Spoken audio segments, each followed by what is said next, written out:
I'm a detective on loan from Scotland Yard. And on behalf of the cast and crew, I'd like to welcome you to Murders in the Air. We appreciate your attendance today and your support of skits, Shell Knob in the Spotlight. We began skits 5 years ago, and this is our 11th production. Now, show of hands, how many of you have been to one of our previous shows? That's very good. We love repeat business. Now, who here has not, let me rephrase that. Who's traveled here from outside of Shell Knob to see our play today? Just yell out where you came from. Saddlebrook. Where else? Kansas. Where's that? We appreciate you coming, all of you. We have some groups with us tonight. We have the Neil group. Could the Neil group make some noise? Let's try that one more. Neil group, make some noise. And then the other group is everyone else who's not with the Neil group, make some noise. I knew it's going to be a great day this afternoon for that, I'll tell you what. Okay, also, since this is Veterans Day, we'd like to honor our American veterans for their service and ask that they stand and be recognized. All you vets, stand up. There you go. Thank you for your service. We have an anxious cast waiting nervously backstage to entertain you. 7 of them are new to skits, and most had no prior stage experience.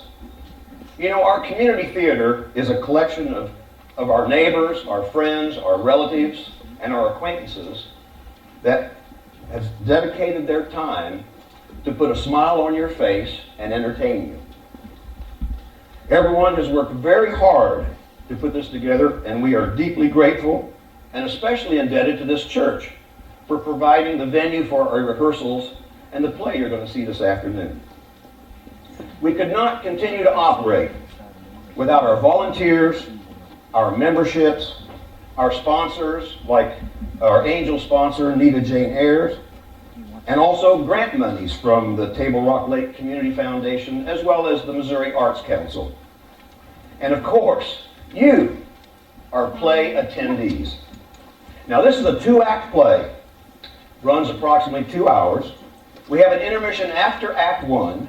The Methodist women have prepared some goodies for you for a minimum donation of $1 per item. All monies collected go to the Hurricane Michael Relief Fund.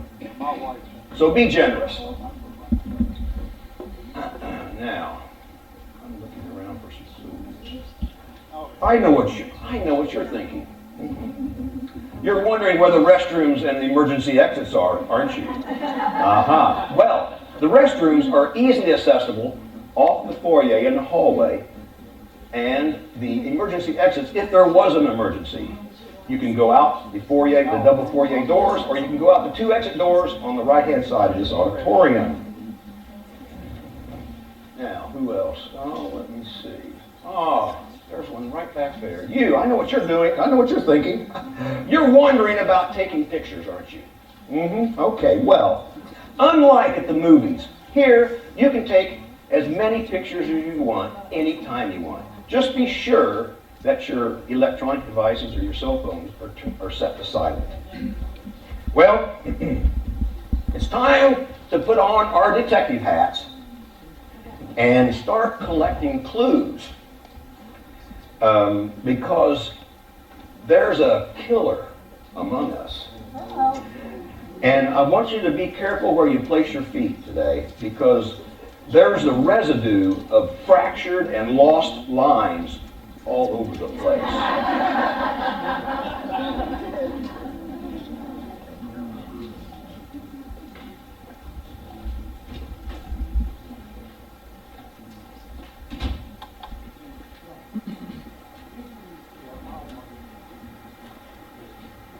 Good afternoon, ladies and gentlemen. If I can have your attention, I need to make an announcement. I'm Don Herbert. I directed tonight's play.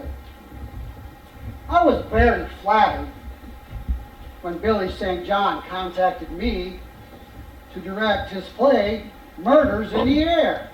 If you noticed in your program, you see that Heir is spelled H-E-I-R.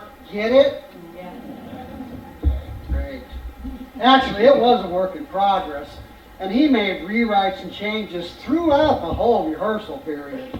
It put quite a strain on myself, the playwright, and the cast. You got that right. Whoa, whoa, whoa! Hut, Cliff. Actors are to be unseen and unheard until the curtain opens. Sorry about that. The fact is, the cast and I are feeling just a little bit nervous about tonight's production. You see, it's not quite finished. Oh, don't you worry, we're going to go on. The show must go on, as someone once said. You see, it's a murder mystery, and most of the characters have great motive to kill, well, you'll see who. The thing is, Mr. St. John couldn't make up his mind which character should be the killer. In fact, he wrote several different endings in which the various suspects were revealed to be the murderer. The cast and crew and I are determined to provide an entertaining show for you, even if it kills us. Now, that's just a figure of speech, of course. As you watch the first act, you'll discover which characters have a motive to murder a person who will, indeed, be dead by the time the act ends. Before you take a break at intermission, we need you to check on your ballot, which was on your seats, which character you think is most likely to be the killer. Then give your ballot to one of the ushers. For the second act, the cast will perform the scene Mr. St. John wrote that has the character the majority of you chose as the murderer. At least we hope that's how it's going to happen. It got really confusing during rehearsals. It's a wonder we didn't kill the playwright. Quiet. Look, we might as well get started. I saved myself a seat right here in the front row where I can follow in the script and maybe help out if things get just a little bit shaky, which they won't, but just in case. Are you ready, cast? As ready as we're gonna be. Then let's do it. Places, lights.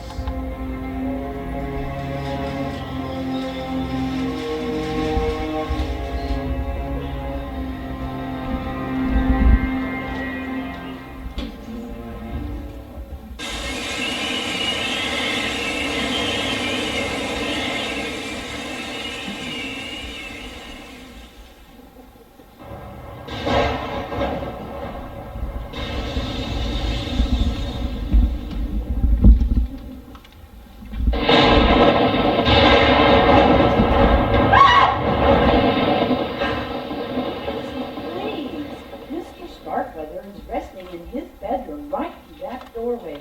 You mustn't startle him. I'm sorry, Miss Withers, but you startled me. My apologies. I dare say a slight scare to you will do you no harm. However, a man in his 90s, that could be a fatal mistake. Remember that, girl. Yes, ma'am. I guess this storm has made me a little edgy. Yes, it's a tempestuous evening. I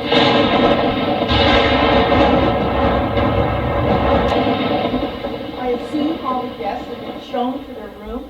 Yes, Miss Withers. Well, all but Mr. Starkweather's grandson.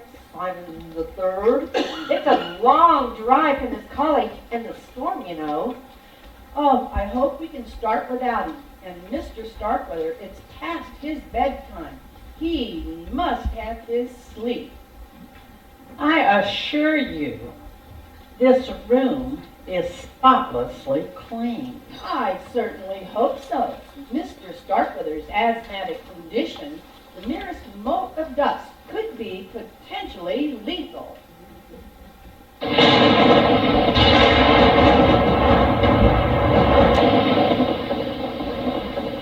I served as Mr. Starkweather's housekeeper for many years before you came here, Miss Withers.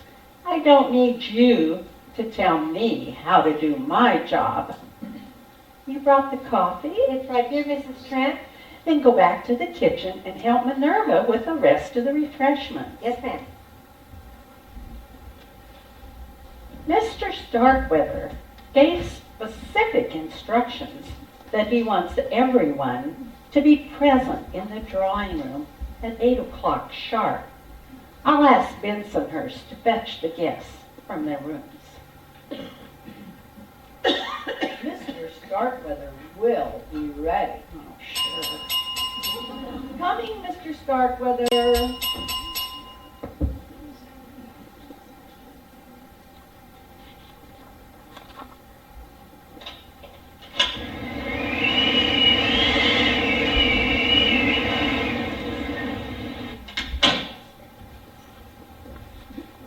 I done got all the cars parked like you told me. As I told you. Oh, why waste my breath? Rufus, you're getting water all over the foyer. And why did you come in the front door? I've told you a million times, servants never use the front door. I reckon I forgot, Mr. Bensonhurst. Besides, it's raining out there. I realize that. And now, it looks as though it's been raining in here as well. You're Thanks welcome. to you. You're welcome. Go back out the way you came. Maneuver yourself around to the back door. Do you think you can handle that? Well, I don't know, but I reckon I'm fixing to find out. When young Mr. Simon arrives, I will have you park his car for him. Okay.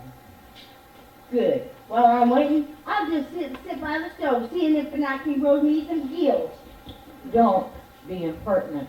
How can I be if I don't know what it means? Just go out to the kitchen and wait for me to summon you. No, not that way.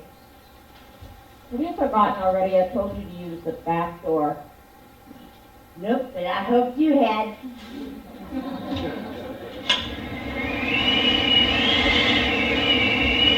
That man is an idiot. I heard that. This one, Minerva. Put that on the coffee table. Careful with it. Yes, ma'am. I think everything's ready. Oh, well, you think wrong. Put the cups on the saucers. That way all we have to do is pour the coffee. Yes, ma'am.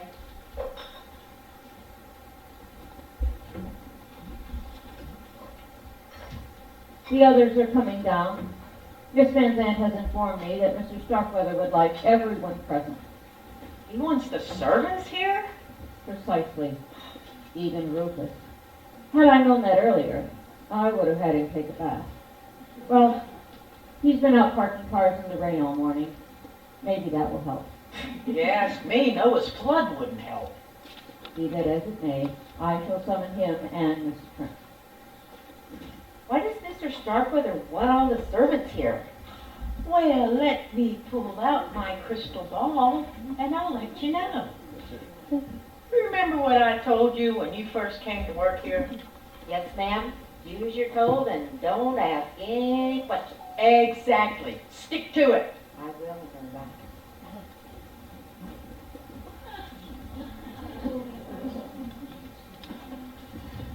Oh dear. I never know what to wear on special occasions. I suppose Uncle Simon inviting us here is a special occasion, isn't it, Jordan? Well, I suppose so, when you consider that most of the time he treats us like lepers. You think Uncle Simon treats us like jungle cats? No, Mother, not leopards, lepers. Oh, forget it. And don't worry, you look fine. Oh, thank you, son. I'll tell you one thing, if we ever inherit this mausoleum, the first thing we're going to do is call up the Addams family and let them know it's on the market. Counting chickens, are we? Oh, Minerva, didn't see you. Oh, and your lovely young assistant here.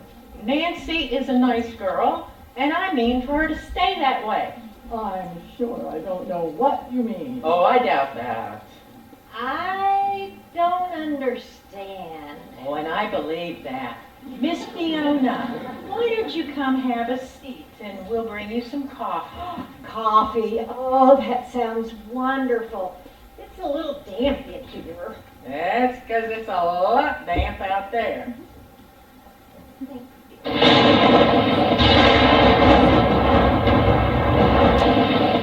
Oh, what lovely hors d'oeuvres. How do you take your coffee? Oh, Mother likes hers black. I like mine sweet. I'll flavor it myself. Whatever. These are delicious. I'm glad you like them. Thank you. You're looking very pretty tonight, Nancy. Thank you, sir. Oh, sir, you make me feel as old as great Uncle Simon. Call me Jordan. She will call you Mr. Starkweather as any proper maid would.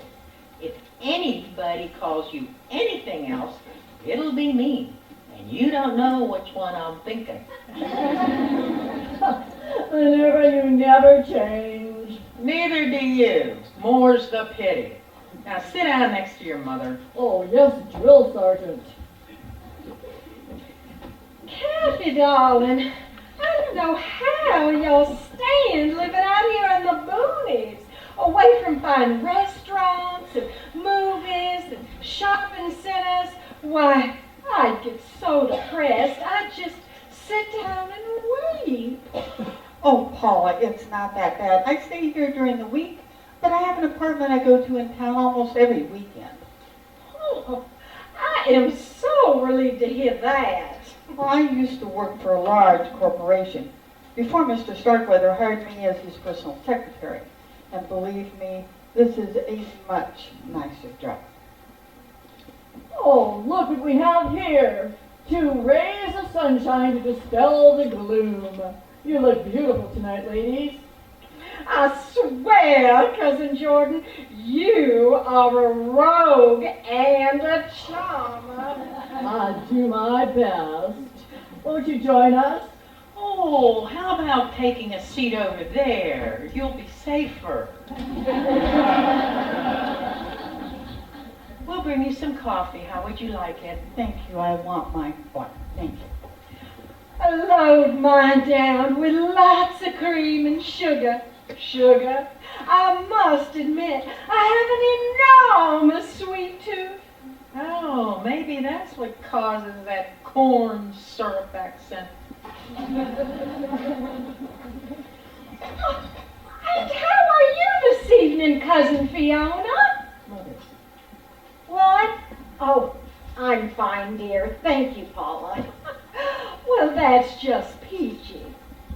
I swear, I don't know why we don't see more of one another. It seems that the only time we get together is for somebody's funeral. Well, aren't all funerals for somebody? Oh, shame on you. Don't be morbid, Cousin Jordan. I'm glad this weekend's an exception to the rule. For once, no one is dead. So far, anyway.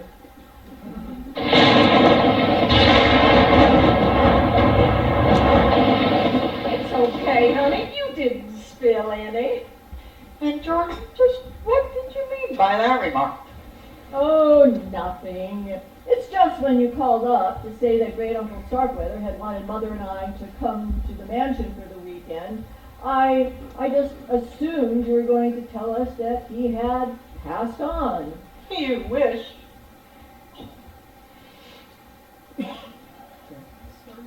I started to pack my little new black dress.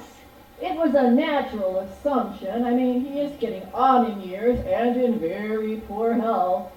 I was relieved to hear the old boy was still with us, of course. Kathy, darling, I bet you know why Great Uncle Simon desired our presence this frightful evening. Come on, tell. Well, Miss Van Zandt will go into the particulars, but I believe Mr. Starkweather wishes to discuss his will.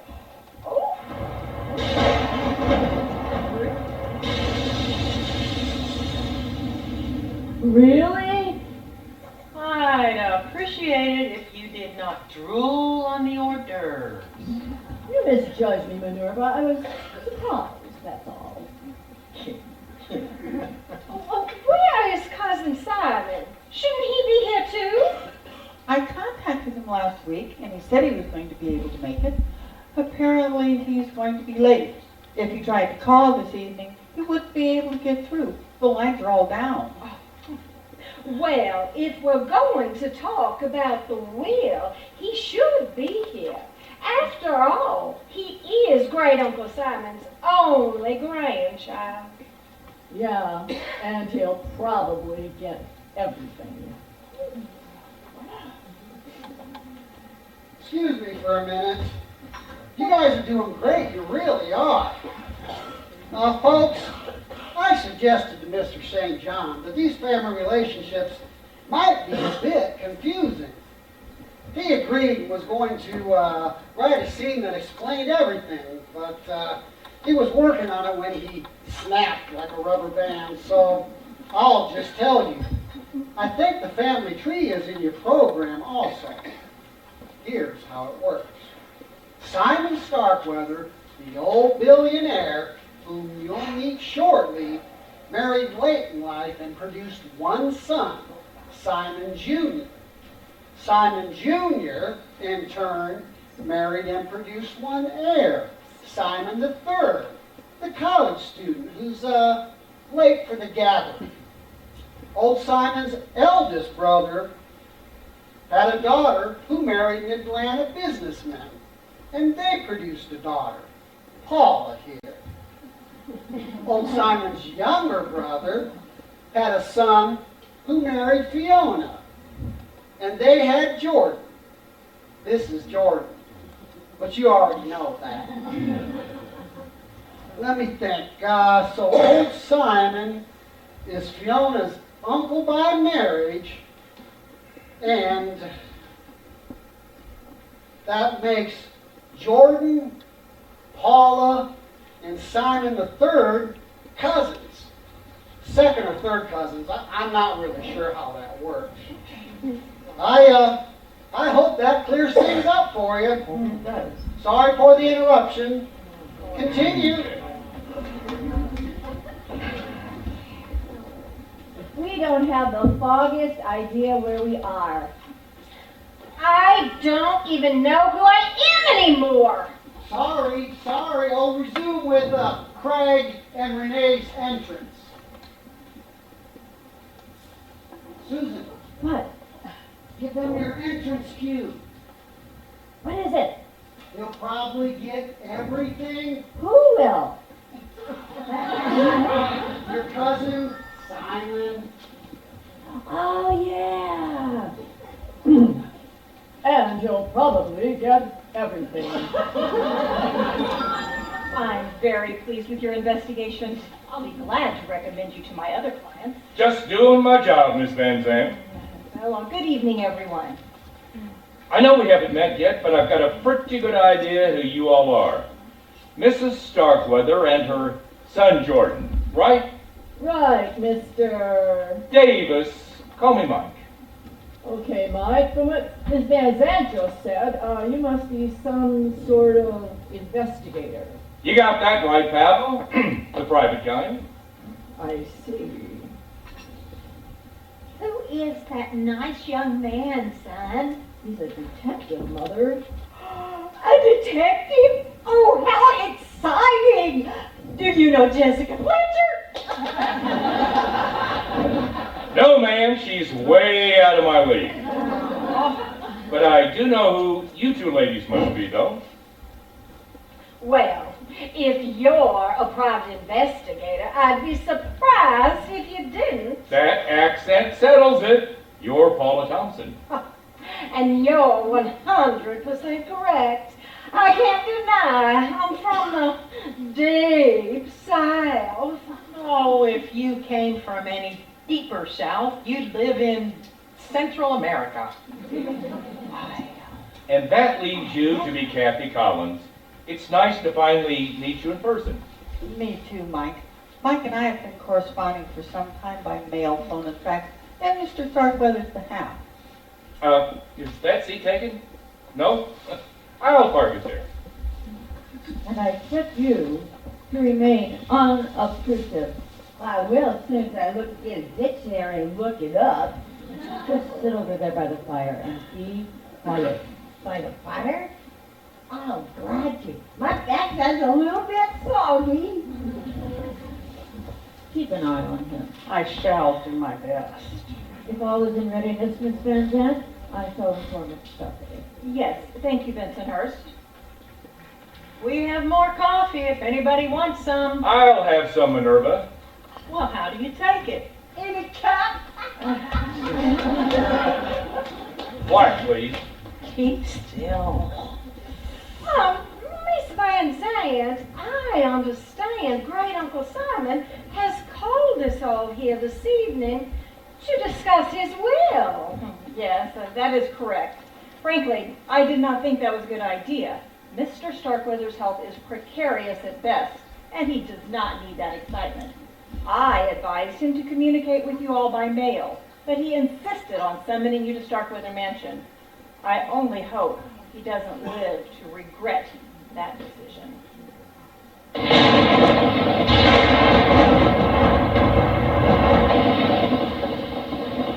Miss Willard is bringing Mr. Starkweather to join us.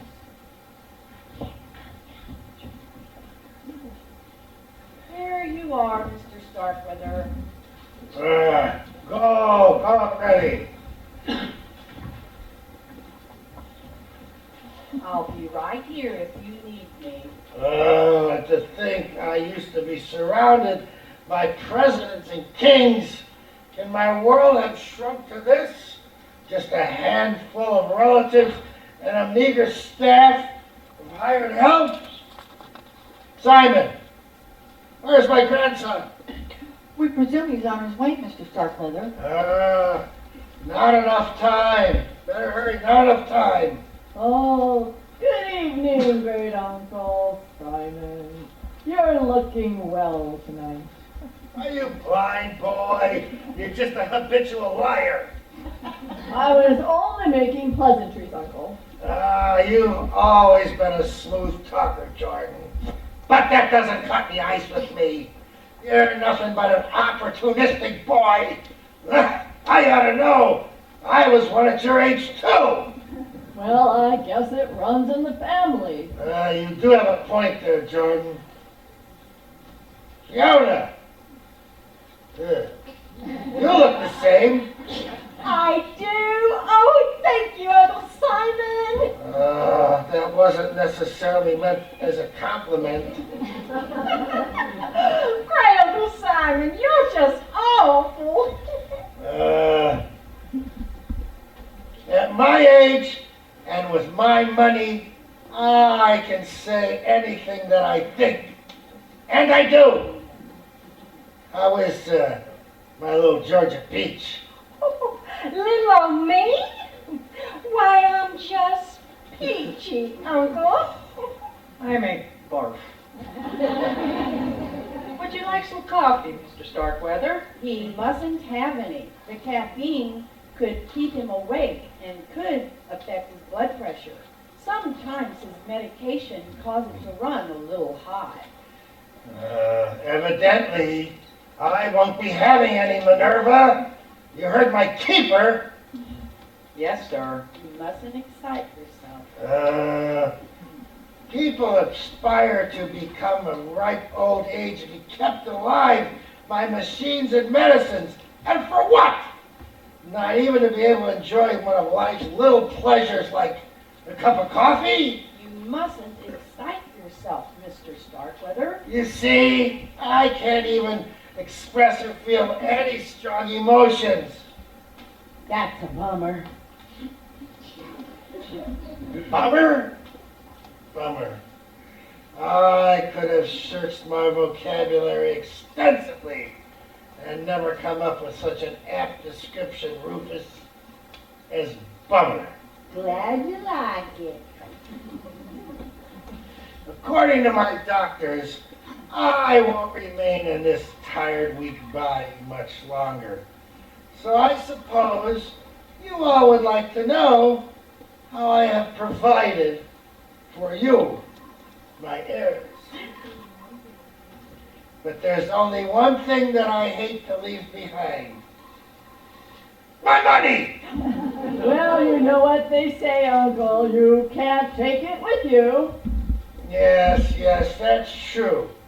So, I had Lois here write up a will to make sure that everything was distributed, and then understand how I did then provide for all of you, my heirs.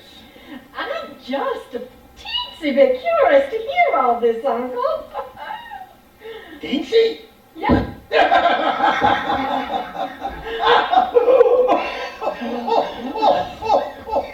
was afraid something like this would happen.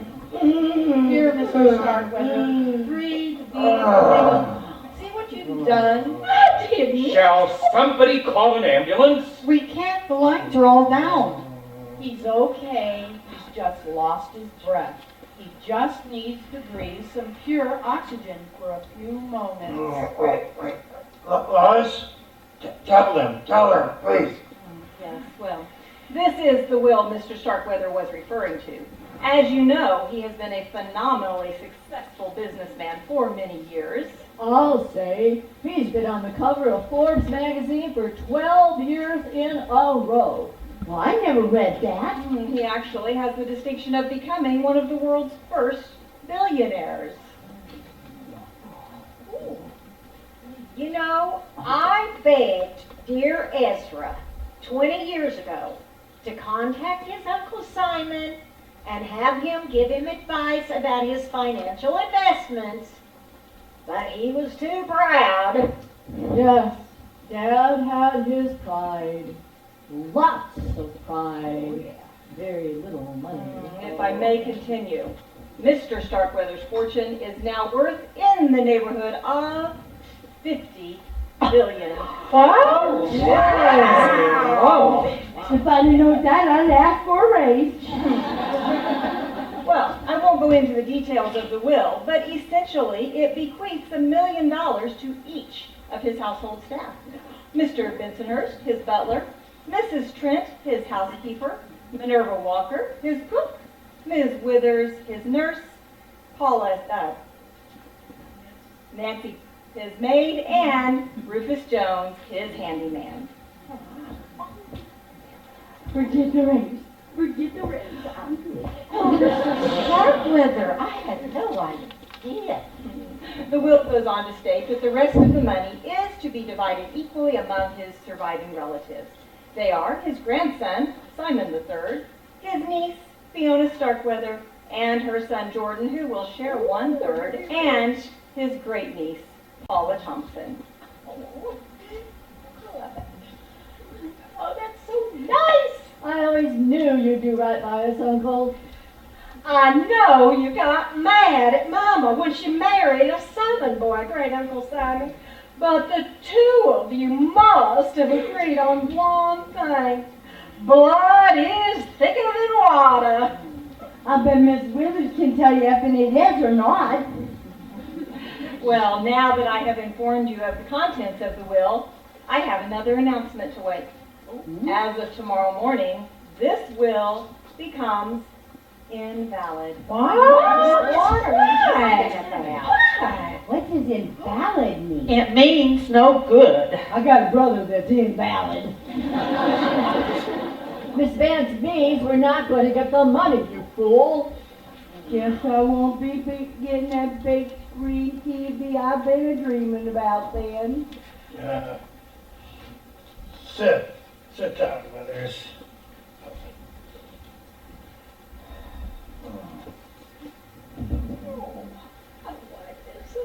I suppose that all of you I found a better use for my money. Is that why you decided to disinherit us, Uncle? Oh, I did not disinherit you totally. All of you will now be left $50,000. 50,000 out of 50 billion? Yes. Lois here told me that if I left you all a little something, you'd be less likely and able to contest the new will. New will? Yes. I found a better use for my money. That's why I asked Kathy here to come over and type up the new will all nice and pretty. Then I will sign it, and it will be witnessed here by Mr. Davis, who is an uninterested third party. Come Monday, Lois here will drive it to the courthouse and file it. Mr. Davis says he's a detective. What did you hire him to do? Davis? Mr. Starkweather hired me to conduct an investigation on the quiet. Over the last 6 months, I've flown to a dozen or more foreign countries, checking out some of the world's most brilliant scientists. Some well-known, others who prefer to keep their experiments hush-hush. I succeeded in finding one in Belgium. Let's call him Dr. X, who agreed to help Mr. Starkweather do what he prefers, which is to clone himself. What?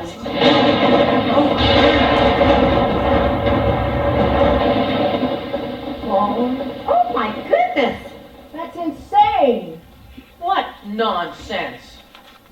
You got to be kidding! It's immoral. What does I don't understand. Glad I ain't the only one. Those blood and skin samples that you had me prepare, the ones you said you would have examined by a specialist? Yes, they were examined by specialists. The specialist in DNA. I thought you were trying to find a cure. No, I wasn't trying to find a cure for my ailments. I was trying to find a cure for dying. And I did. Cloning? Yes. Let the moralists and the politicians, they can debate that for years. But through modern science, I shall live forever! It's not right. Yeah, let them debate that for years to come. But in the meantime, as Davis has aptly named him Dr. X, we'll be working on a brand new me.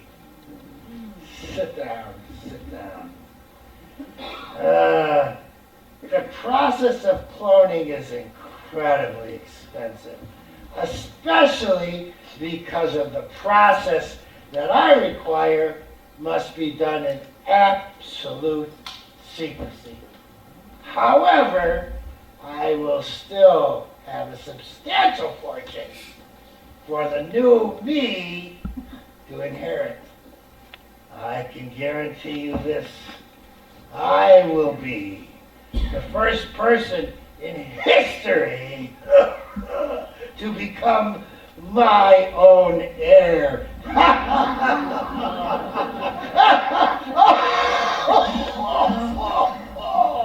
Oh, Withers! Yes, My Mr. blood Starkweather. pressure! If you all will excuse us, I must take Mr. Starkweather's blood pressure. Well, wait, why don't you take it here? Mr. Starkweather's arms are too frail to get a reading from them. This is an outsized cup.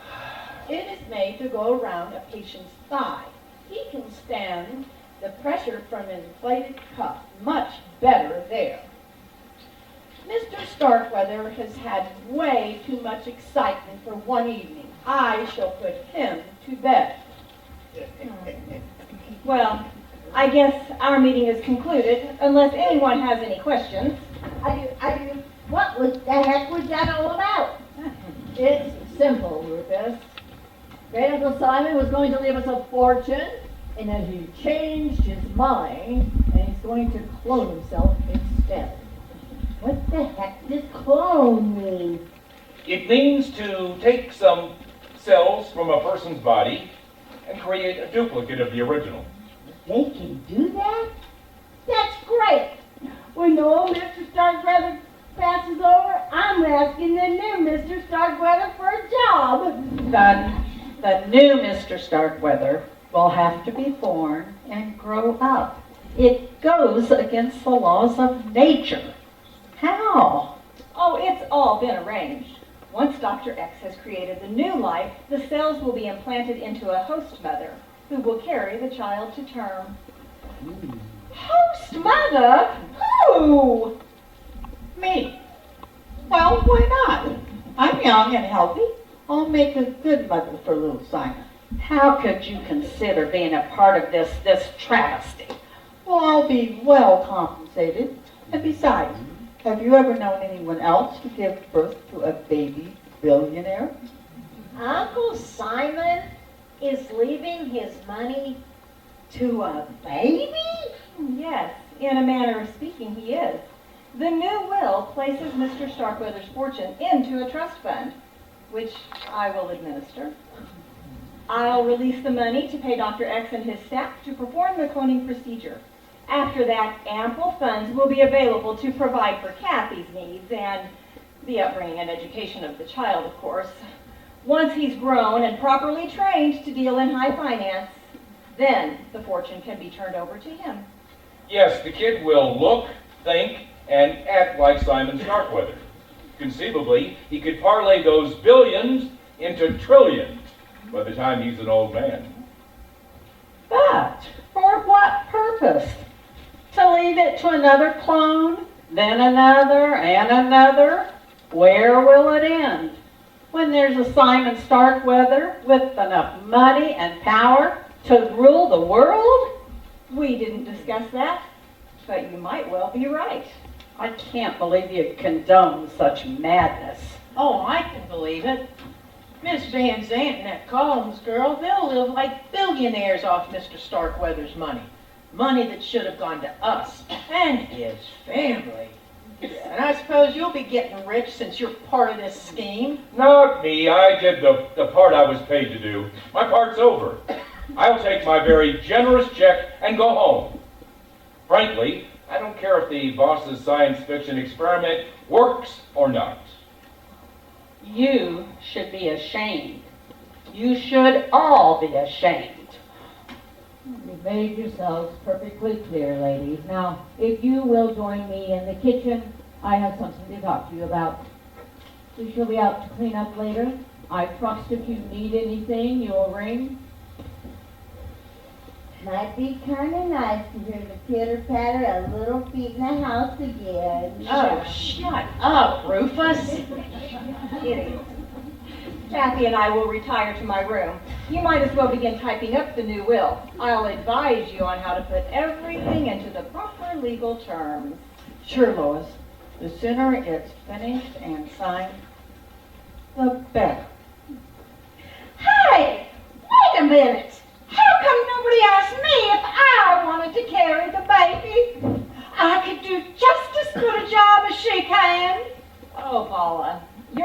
Starkweather's blood kin. It wouldn't be proper. I guess it would be kind of tacky. Proper? You're about to conduct an experiment that makes Frankenstein look like an amateur, and you're worried about proper? Yeah. Cool it, kid, before you burst a blood vessel. Mr. Starkweather has made up his mind. And I get the feeling that whatever the old man wants, he gets. Succinctly put, Mr. Davis. Kathy? I'm going to go upstairs and pack. After I witness the signing of that new will tomorrow, I won't have any reason to hang around. Night.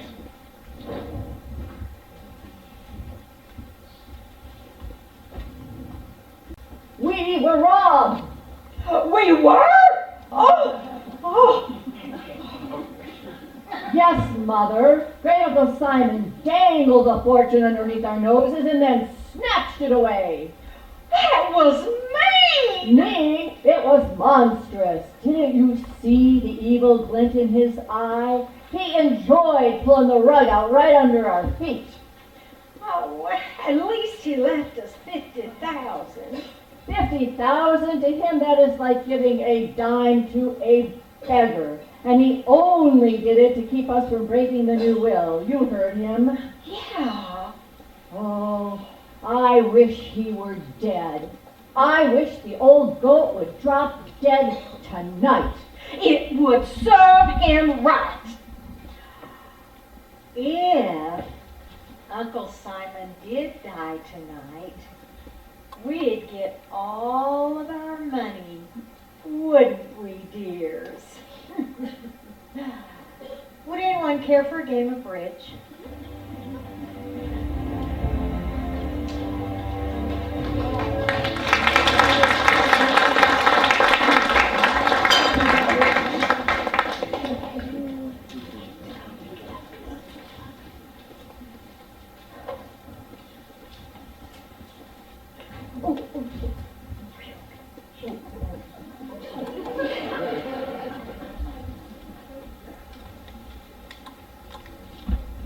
Okay.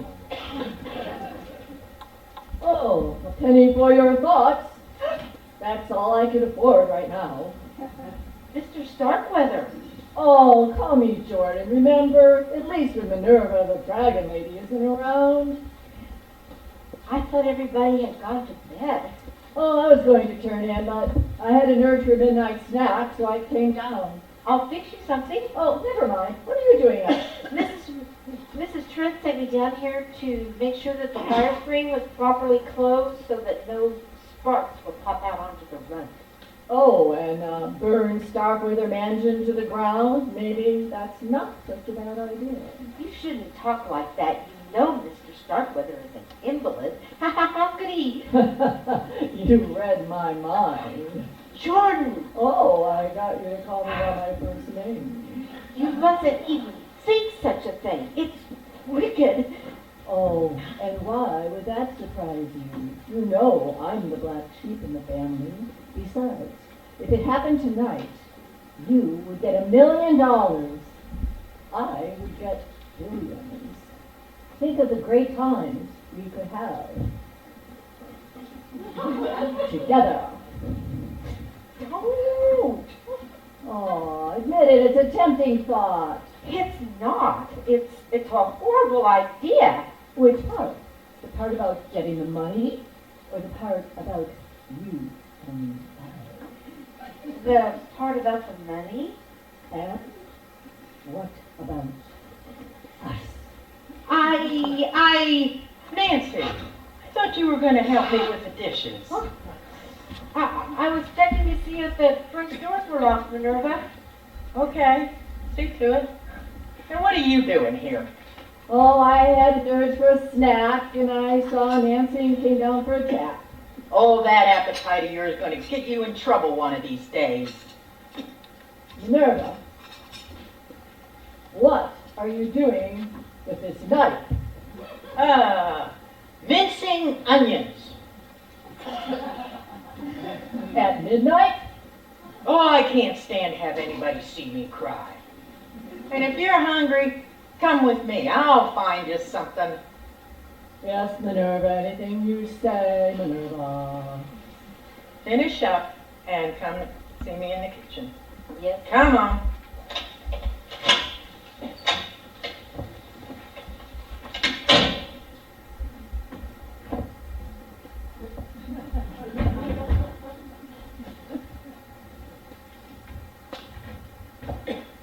Rufus, I thought I heard someone come in. It's just me. See that? Why do you have an axe? But he says like this.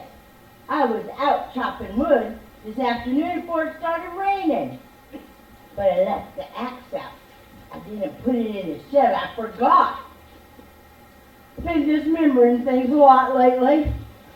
And when I realized what I'd done, I figured I better go out and get it and dry it off so it don't rust. But why did you bring it in the living room? And how many times have I told you not to use the front door? I don't know, many as you want. I ain't counting. Oh, Rufus, you're going to be the death of me yet. Go in the kitchen and get a towel for Mr. Trent. I ain't wet. It quit raining. I know that. To dry the axe. All right. Not that way. Go the back door.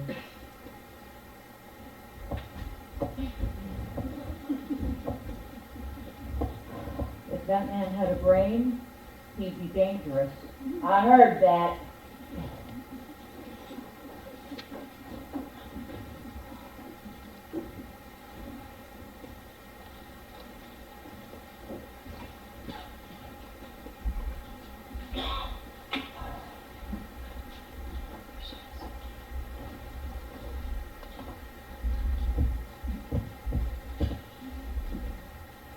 A penny for your thoughts.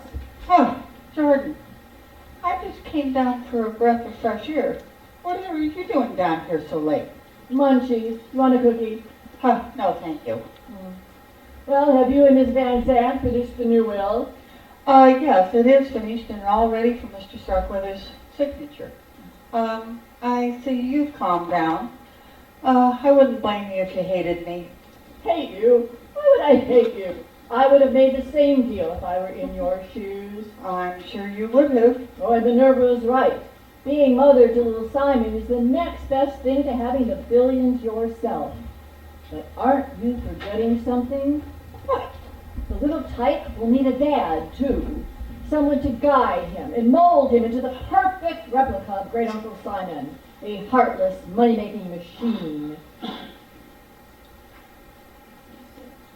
You think so? I know so. And who would be a better father figure than I? You're an attractive lady, Kathy. You and I could mix business and pleasure. Oh, get your crummy hand off me. What? Gotten crumbs on my sweater. And by the way, you can forget it. After little Simon is born, if I decide he needs a father, I'll look for a suitable one then. I don't know just who it'll be, but I know it won't be a sleazy, money-hungry slimeball like you, Jordan. Oh, I could kill you witch. Huh, I wouldn't try it if I were you, not with a detective in the house.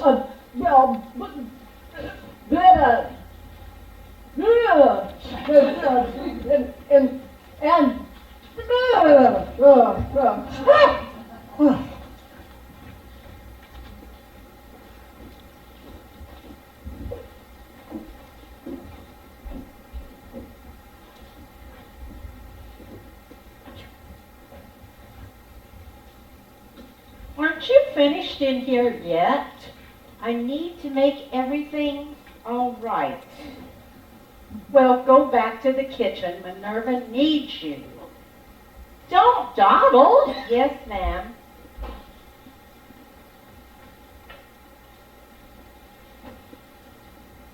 Someone left the French doors open. I'll close them.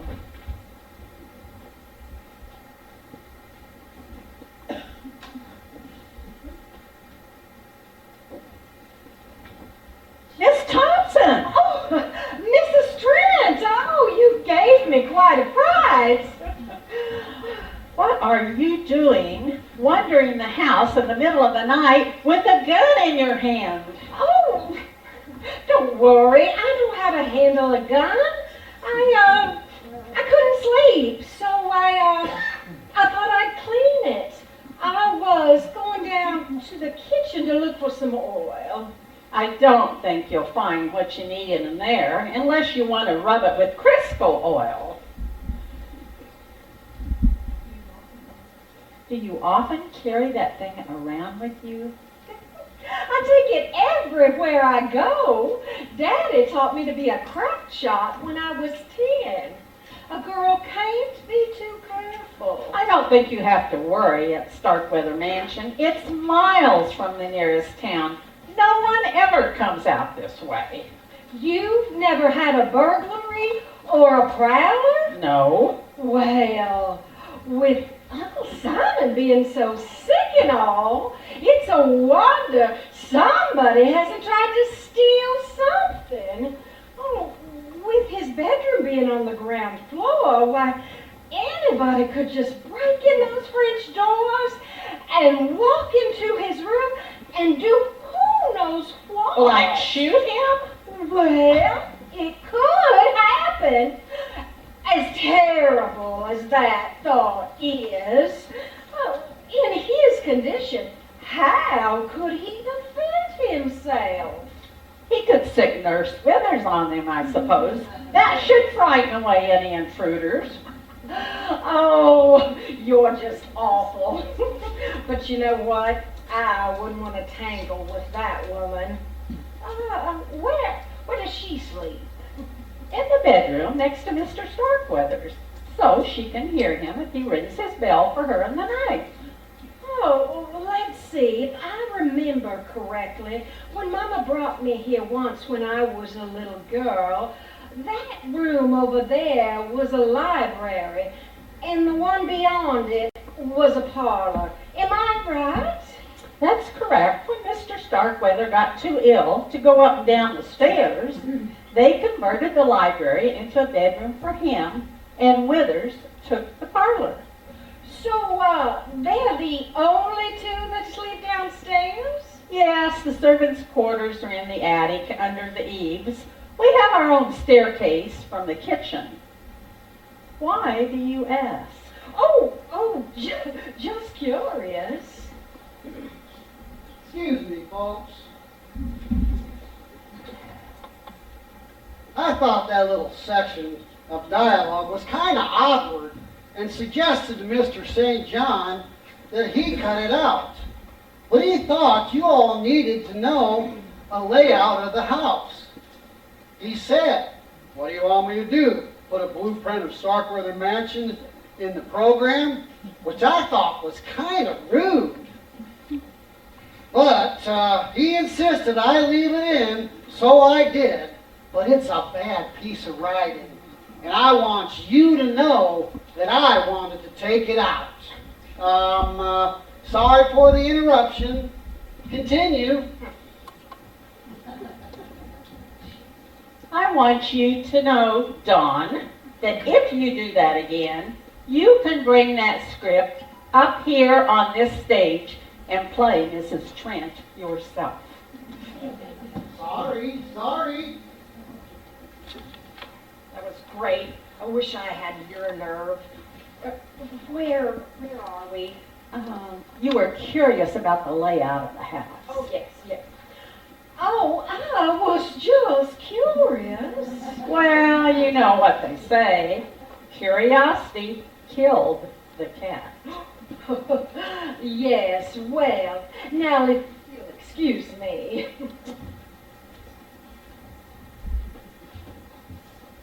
Wouldn't it be ironic if someone did break in here tonight and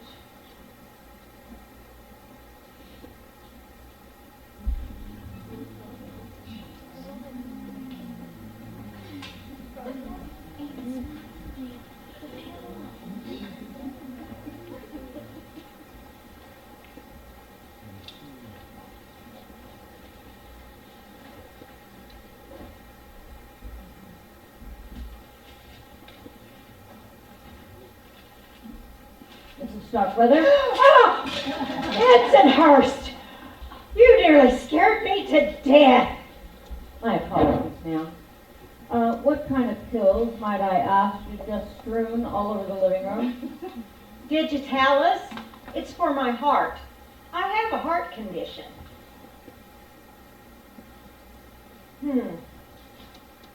Maybe I should take 2. Digitalis. Doesn't that speed up one's heart rate? Oh, yes. My little heart is just pump, pump, pumping away. Well, then I presume a single dose would be sufficient. I suppose an overdose would be fatal. Oh, extremely fatal. Or am I being redundant?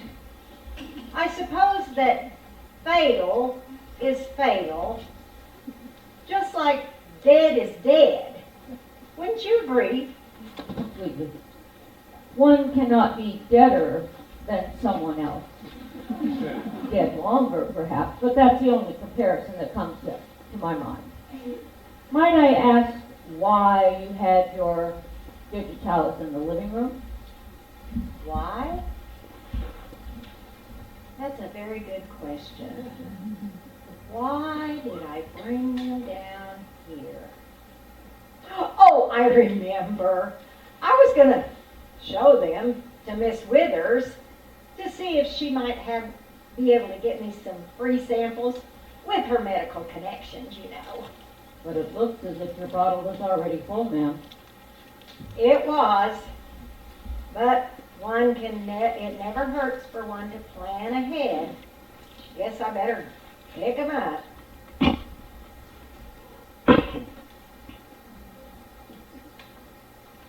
Would you like to help me?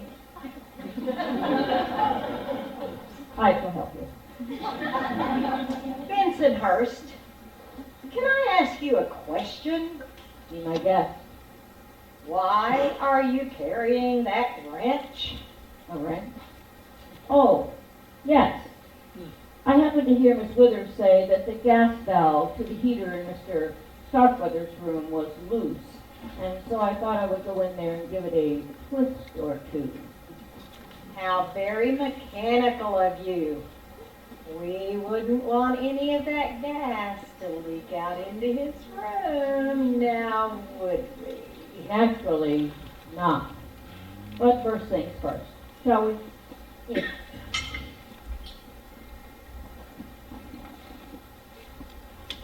I feel just like a pigeon pecking popcorn. This one there, Where? by your left kneecap. Your left kneecap. Oh, got it. These have just rolled everywhere. Brown things do tend to do that, madam.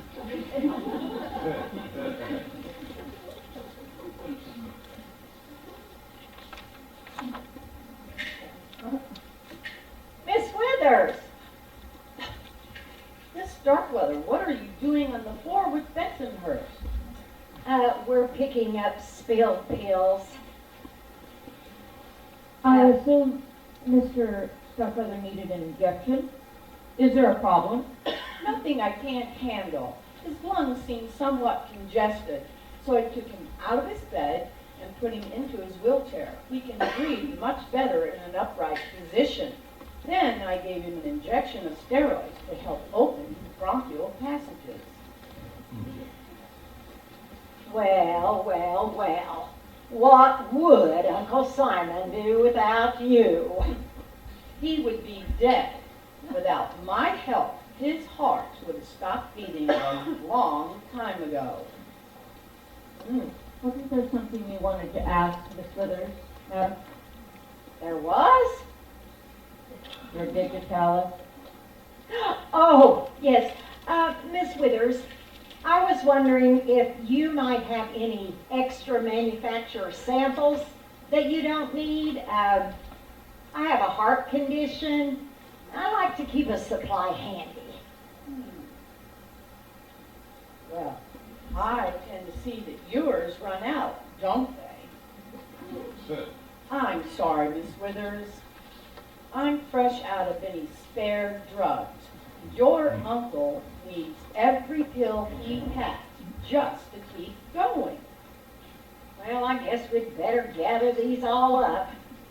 Would you mind helping, my dear? I suppose so.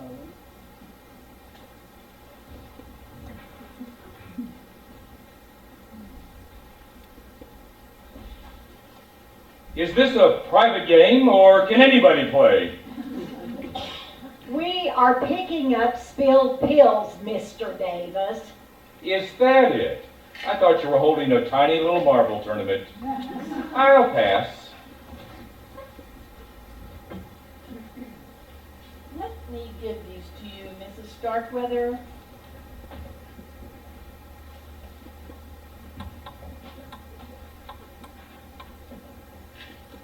I really must return to my duty. Good job. Here am I. Thank you. Thank you from the bottom of my heart. If you will excuse me. Miss Withers, how's the boss? Bossy, he sent me for a pitcher of fresh drinking water. And if I'm not back in 1 minute, he'll start ringing that handbell for me. See what I mean? I gather he rings for you a lot. Oh, incessantly. When he stops ringing that bell, I will know that he has kicked the bucket. Excuse me. Spoken like a true member of the medical profession. What's with the wrench, Bensonhurst? Got some kind of a problem I can give you a hand with? Oh, thank you, sir. It will wait. Now, I too shall excuse myself. Oh, well, well, well. You're up kind of late, Mrs. Starkweather. Yes, I just couldn't sleep. What about you, Mr. Davis? Oh, I'm a real night owl. Besides, I was hoping that young Simon Starkweather would show up. I haven't met him yet. Oh, Simon is such a sweet boy. I really hope nothing has happened to him. You know, the storm and all. Yeah, he probably pulled off the road to let it pass. Looks like it's clouding up again. We could be in for another deluge. Oh, I certainly hope not. I think I'm going to go up to my room. Good night again, Mrs. Starkweather. Good night.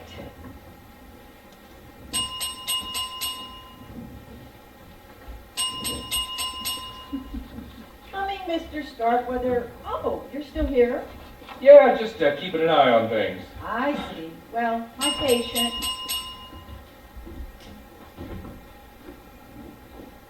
Ah, you're up too, Mr. Davis. Yeah, and I'm not the only one. There seems to be more traffic passing through Starkweather Mansion at midnight than goes down the interstate at rush hour. I know what you mean. I've been hearing footsteps go past my bedroom all evening long. I'm not surprised, though. We might have guessed Mr. Starkweather's little announcement would have given his heirs a sleepless night, or two. Between us, Miss Van Zandt, this cloning business, how do you feel about it? Oh, Mr. Davis, I am an attorney. I'm paid to think, not to feel. Now, can Mr. Starkweather be cloned? Definitely. There's no doubt the technology exists. But should he be cloned? Well, let's just say I wouldn't want to be the first to challenge nature by creating another Lois van Zandt. Me too. I'm a simple kind of guy. I got enough to deal with in one lifetime. The sooner the signing is over with and I get back to the real world, the better. His new will is finished. He can sign it first thing in the morning. That old boy's still awake. I saw that nurse in here a minute ago. He was ringing his bell for her. Well, in that case, there's no reason he can't sign it now. That's what I'm thinking. The people in this house are as tense as a bunch of long-tailed cats in a room full of rocking chairs. I will go. I know I'll feel better once the boss's plan is a done deal. I'll go up to my room and get the will. Why don't you let him know? What in the world? The circuit What breaker happened? must have tripped. But the storm passed hours ago. I know. I don't like this. I don't like this at all. I'll find Bensonhurst and have him show me where the main breaker is. Good. I'll let Mr. Starkweather know you're taking care of things. Tools of the trade. It's all right, Mr. Starkweather. Mr. Starkweather?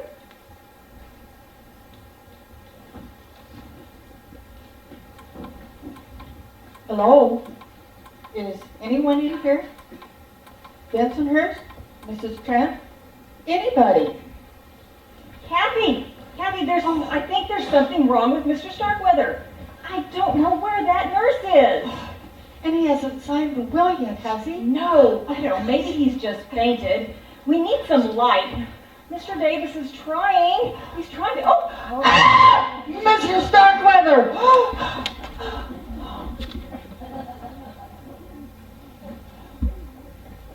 What happened? Someone struck me. It's Mr. Starkweather, help him! What is happening? I heard a scream. He's dead. Mr. Starkweather is dead. Someone has put a blood pressure cuff around his neck, pumped it to its maximum, 300 millimeters of mercury. He has been strangled to death. Poor Mr. Starkweather. Who could do such a thing? Give me a break. I'd say you and nearly everyone in this room are right up there on the top 10 list. What? Hold it down. Let me check the body. Those drops of blood on his robe. Is that blood? I'm not sure. What else could it be? I'll handle it. I'm the detective, remember? What can you tell us, Miss Withers? Well, after I took Mr. Starkweather's pitcher of water and saw that he was breathing all right, I went to my room, laid down across my bed. A few minutes later, the lights went out. I noticed that too. Oh, hush! Mr. Starkweather started ringing his bell. I was lighting a candle when someone struck me with a heavy object. I must have blacked out, and when I came to, the lights were on, and We'll take it from there. You seem to be in charge, Mr. Davis. What do we do now? Well, we keep trying the phones till we get through to the cops. If the lines aren't up by morning, someone will have to drive into town and report there's been a murder at Starkweather Mansion. Murder? Maybe the old man did himself in. Shut up. Okay, maybe not. Then, Mr. Simon, you made it. And oh boy, do we have a surprise for you.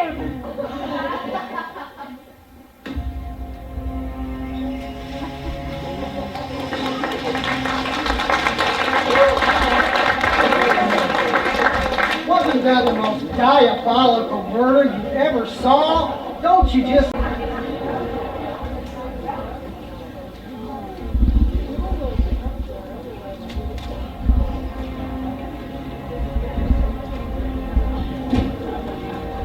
Wait!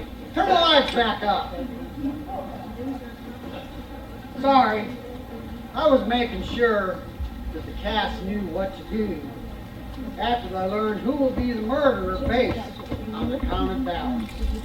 There are a couple things Mr. St. John intended to put in the second act once we find out who the murderer is. Lines or actions that are clues to that person's identity. The cast will work these into the show. I just wanted you to know that so you can continue playing your armchair detective and guess the culprit's identity. Well, I guess that's everything for now. Relax and enjoy the conclusion of Murders in the Air. Lights.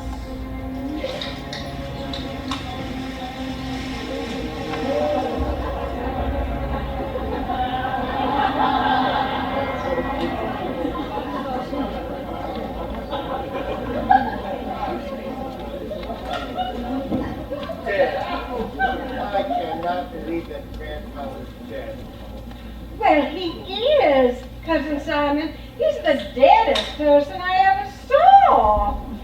Funny you should say that. Vincent Hurst and I were just discussing the degrees of dead earlier, and we decided... Mother, please. And he was murdered. There's no doubt about it. You saw the body. Poor grandfather. If only I would have gotten here earlier, maybe he wouldn't have... How do you know? How do we know you didn't get here sooner? What? Well, for all we know, you could have arrived hours ago. Parked outside, slipped into the house, and killed the lights moments before you killed Simon Starkweather. Why would I do that? I'd say for a third of a $50 billion fortune is a pretty good reason to knock somebody off. If Mr. Starkweather had signed that new will...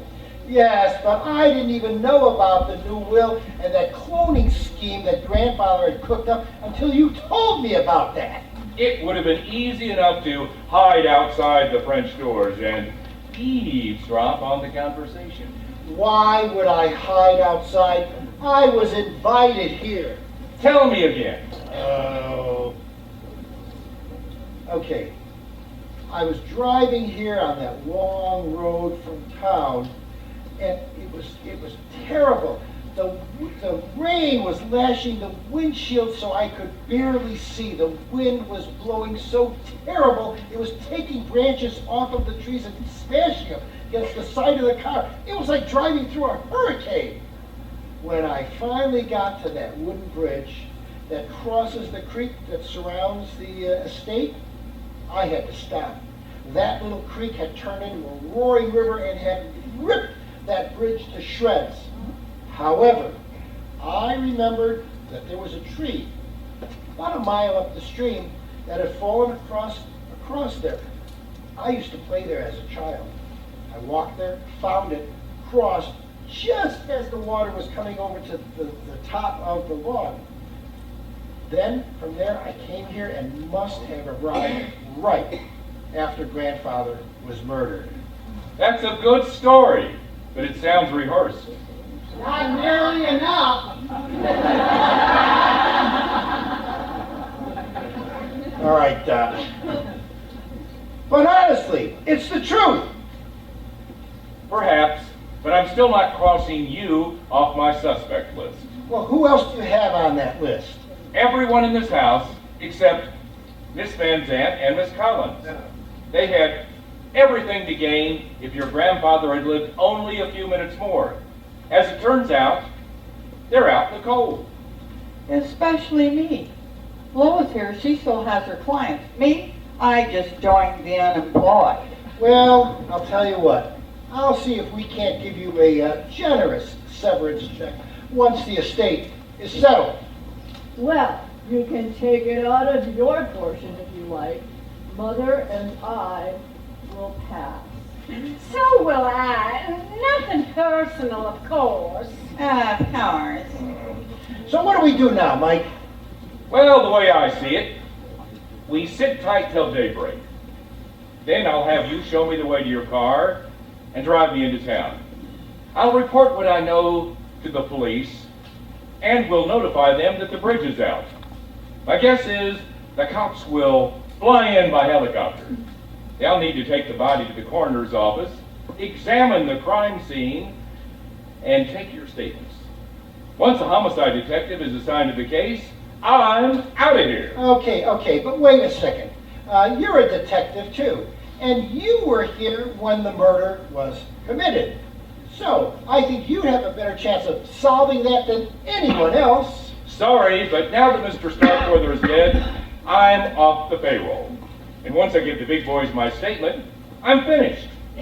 How about this? How about if I hire you to stay on? I may not be able to pay you until after the settlement, but if you're willing to wait...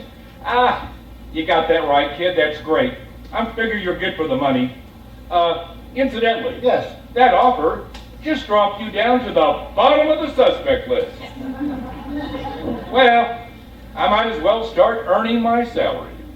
How can we help, Mr. Davis? Well, first, I need to question everyone as to their whereabouts when Mr. Starkweather was murdered. Establish everyone's alibis? Yes. I need to know anything any of you had seen or heard over the last several hours that might help us discover the identity of the murderer. Clues. Right. You got it. Motives, alibis, and clues. That's what a detective has to work with. The motives in this case are obvious. The other elements aren't yet. But hopefully they will be by the time I'm finished. So, who do you want to start with then, Mr. Davis? Since you're paying the freight, call me Mike. Okay, Mike. How about you, Miss Thompson? Do you mind being first? Well, I am awfully tired, but if I have to. But you don't have to, Paula. Mr. Davis is not a police officer. We don't have to give him the time of day. I just don't understand any of this. Yes, but you know what, Jordan? Why wouldn't you want to cooperate unless you have something to hide? Look here, Simon.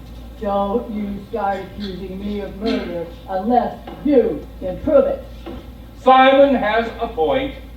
What if I told the cops everyone cooperated except you? Fine, I'll answer your dumb question. First, I'm going to take Mother upstairs. She's getting on in years and she needs her rest. Thank you very much, Simon. I may, or Jordan, excuse me. You too, Simon. Yes.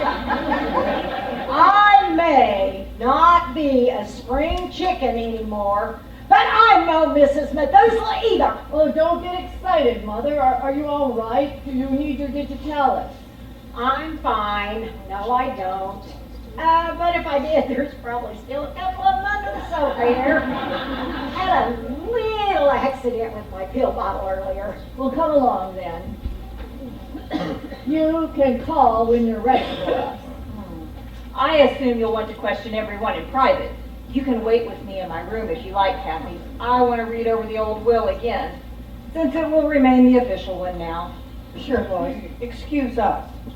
You know, if you don't mind, Mike, I'd like to stay and listen in here since I wasn't here when the original murder took place at Starkweather Mansion. You're the boss now. I'm particularly interested in what happened between the time Mr. Starkweather announced he was changing his will and the time the body was discovered. How long was that? Several hours. Well, Miss Thompson, did you observe anything that happened in that time frame that might help us? Well, I was very disappointed by Great Uncle Simon's announcement, as you might well imagine. I mean, I can understand wanting to clone Brad Pitt, but Great Uncle Simon? No offense, Cousin Simon. None taken. But your grandfather was not a very nice person. I spent most of that time upstairs in my room, but I did come downstairs once on a little errand. I was outside the kitchen door when I overheard Minerva and that cute little maid Nancy talking. What's the matter with you, girl? Did you leave your mind in the other room? You have not heard a word I've said. I'm sorry, Minerva. I'm so confused. About what? Has that no-count scamp Jordan been bothering you? Jordan? I mean, Mr. Starkweather? What makes you say that? Well, when I walked in the living room on you two a little while ago, you were standing mighty close together, real lovey-dovey like. What was he saying to you? I think he wanted me to do something you don't want to do? Yes, but it's not what you're thinking. Oh, I'll bet. That boy better stay away from you. I'll cut him down to size. Minerva, no. He's not interested in me. I heard him with Miss Collins You lost your million, and he lost interest in you, didn't he? Now he's following that money to Miss Collins, isn't he? He proposed to her, but she just laughed at him. Good for her. Serves him right, the lazy bum. You call him that? Oh, you are hung up on him. Don't be a fool, Nancy. Jordan will use you and toss you aside like a dozen other girls I know of. Maybe he's ready to settle down now. If Mr. Starkweather hadn't changed his will, Jordan would be free to... Free to do what? Nothing. If we're finished, can I go to my room? Go on. Oh, and Nancy, Yes, ma'am. lock your door.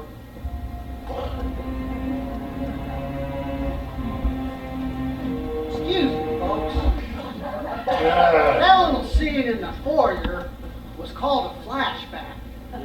It showed, hey, whoa! It showed a conversation Paula overheard just before the murder. Other character stories, well, portions of them, are going to be shown in flashback too. Isn't that clever? Well, I just wanted you to know that. Don is really asking Really? for it. Oh my gosh.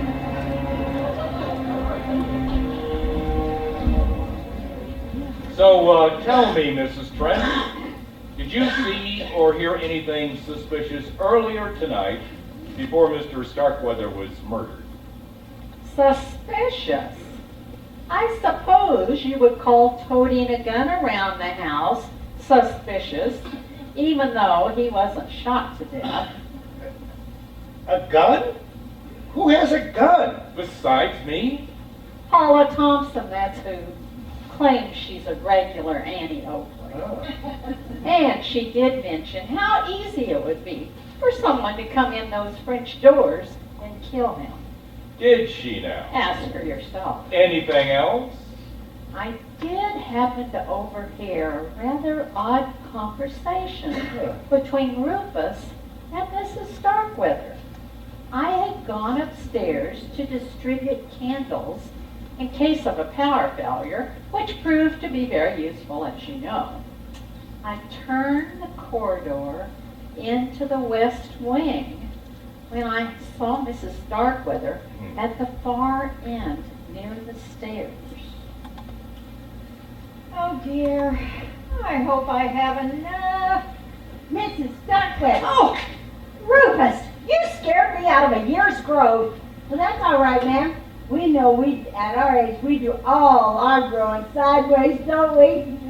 I certainly hope not. And what are you doing with that television set? Doesn't look like a portable to me. Well, it is now. I borrowed it from one of the guest rooms that ain't in use. Whatever for? Well, you see, I ain't sleepy. So I decided I'd watch me some TV, but the set in my room is all messed up. The color, I mean. Every dead blank station is green. Marcus Welby MD is green. The Partridge Family is green. Even Miss Kitty is green. It's like every station is starring Kermit the Frog. How disconcerting. Well, you can say that again, whatever it means. Are those breath mints? I could sure use a few. I can still taste that kraut when Nerva serves the staff for supper. These? Oh no, Rufus. You mustn't take any of these. These are for my heart. If you were to eat any of these, they could kill you. Ooh, I'll pass in that case. What will be on this death certificate? Better be careful not to leave them laying around in case someone would eat a bunch by mistake and kill over dead. Well, that's entirely possible. What would you put on the death certificate? Cause of death bad breath? It is not a laughing matter, Rufus. Besides, I'll be careful with them. You see, I need these pills. I need every one of them.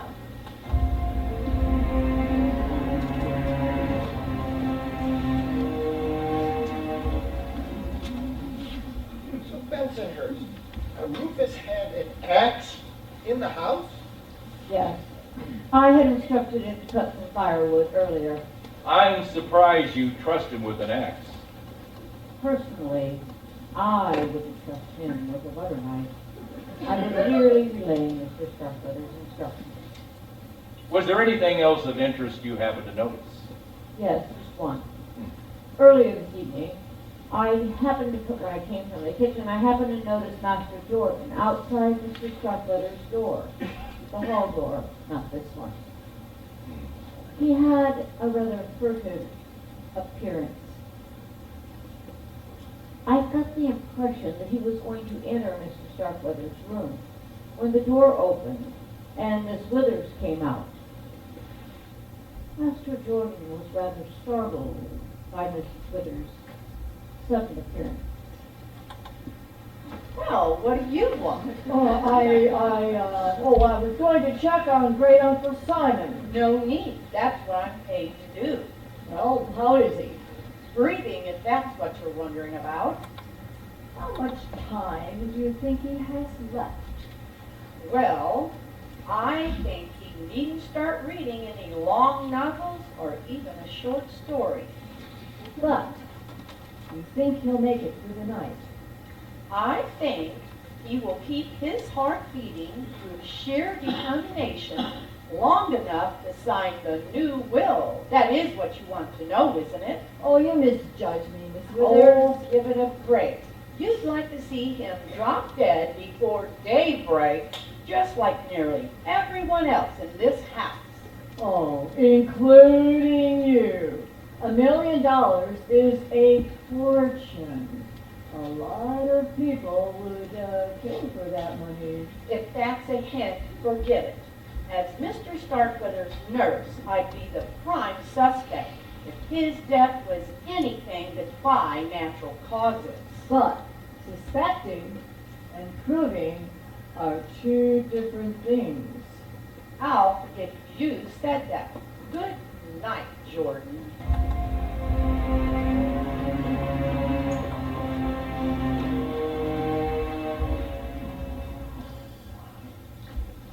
It's true. Jordan Starkweather did hint that I was in the prime suspect of his death. So, I think that you should ask me the next question. So, what did he think about all this? Well, I can tell you this. He did, but you could have changed your mind. Well, that's true. Oh, that's right. If I would tell him with a blood pressure cuff, that would have been foolish and hardly what you would have called by natural causes. Great. I agree. But the manner by which she was murdered makes no sense at all, whoever did it. Yes, it's as if the killer was just flaunting it right in our faces. Why would they do that? That's a good question. Let me ask you this, Miss Withers. Yes. If you had to pick a likely suspect to be our murderer, who would it be? Off the record, Yeah. that Thompson girl, the great niece. She's too goody-goody for my taste. Those Southern girls can pour on the charm when they want to, but Scarlett O'Hara was pretty ruthless when you get right down to it. Yes, and we've been told Cousin Paula also. See what I say? I dare say that she and Jordan were both desperate to get their hands on Mr. Starkweather's billions. Yep. I overheard them talking earlier this evening, just after Mrs. Van Zandt's announcement about the new will. They didn't notice me in the corridor. Well, what are we going to do? Do? What can we do? It's out of our hands. Don't be such a whiff, Cousin Jordan. That money rightfully belongs to us. There's got to be a way we can get it. Oh, I know. Maybe we can break the new will by having Uncle Simon declared insane. Oh, I already thought of that, but it won't work. It could if that cloning was just a wild theory, but it's not. It's been done. His plan to be the first person to clone himself might be bizarre, but it isn't insane. We'd lose the case. And probably spend the pittance that we would inherit on lawyers. Like that Miss Van Zandt. She... What is it? What are you thinking? I'm thinking, if you can't beat them, join them. Huh? I just thought of a way to get Miss Van Zandt to put me on her team. What is it? Finish for yourself, Jordan. If you'll excuse me, I've got to go talk to that lawyer. If you can't beat them... Oh, yeah. Yeah. Now I wonder where that Kathy might be.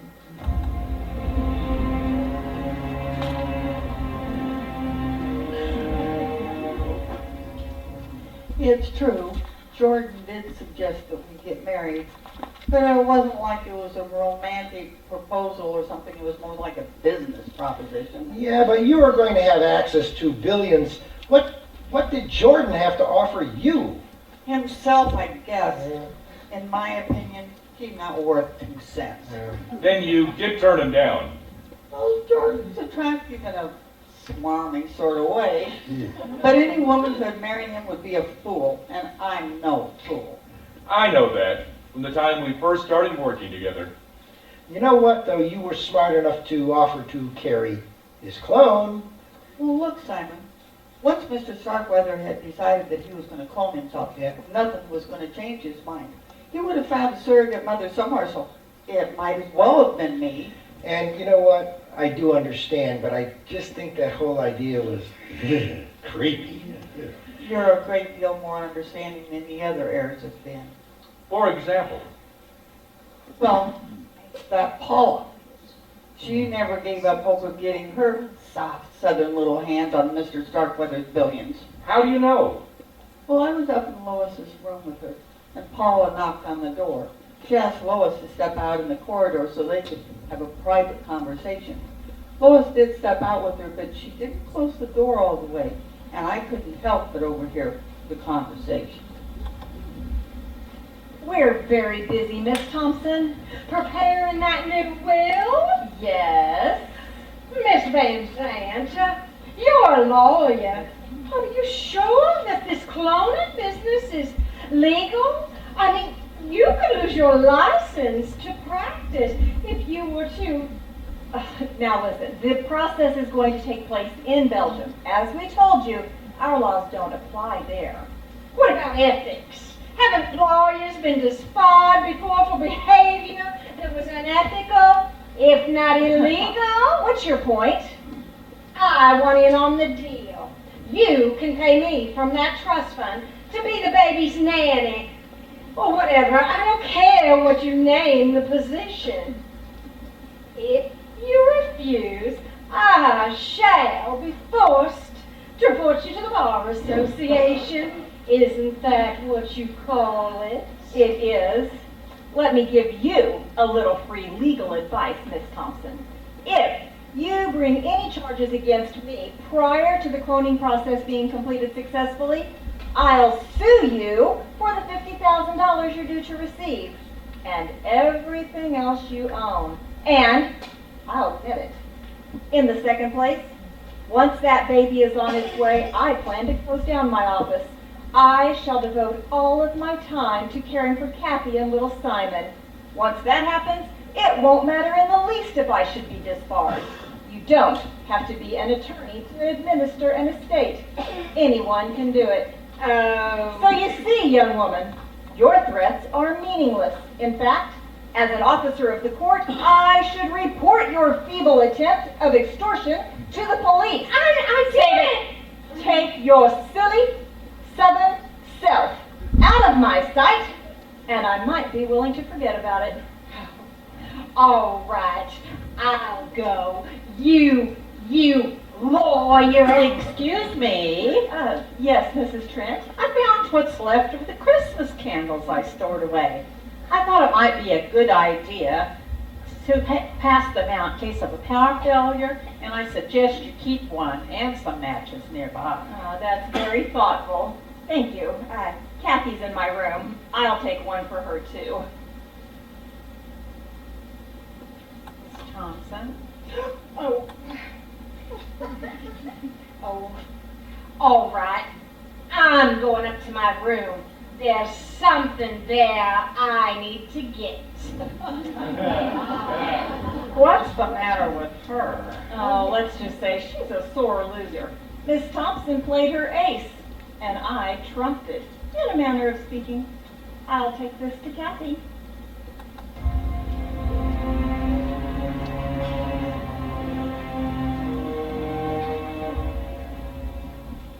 If I remember correctly, when Kathy Collins saw Mr. Starkweather's body and screamed, you ran to the front door. What had you been doing outside, Rufus? Was I outside? Yep, I guess I was. See, I borrowed a TV from one of the guest rooms that ain't in use because We heard why, Rufus. you did. Yes, all the actors were green. Sure was. It was like the Martians had landed or something. I got the TV hooked up and it didn't come in too good. So I went everything was fuzzy wuzzy as a woolly worm. So now I had to turn the antenna around. On the roof? Wouldn't do much good in the basement now, would it? I was about to get the tall ladder out of the shed when I heard that gal holler, bloody murder. Well, murder anyway, even if it weren't bloody. Did you hear or see anything outside? Oh yeah, I saw me an owl, and I heard me a bunch of bullfrogs. I meant humans. Well, Mr. Dorian was on the patio as I was coming in. I don't know what he was doing out there though. Earlier tonight, Rufus, did you hear anyone talking about the new will? Who did it? Old Minerva and old Bensonhurst, they didn't talk about much else. They was going at it in the kitchen. Poor Mr. Starkweather. Well, Right. Well, what were they saying? that ain't fair. Oh. That's what. They worked hard for Mr. Starkweather all these years and should have got their millions. Me, I just don't care much. I figured $50,000 would buy me a new TV with a really big screen. I might even get two. Bensonhurst and Minerva? Oh yeah, the more that Minerva thought about it, the madder she got. And woo, that woman done got her a temper now.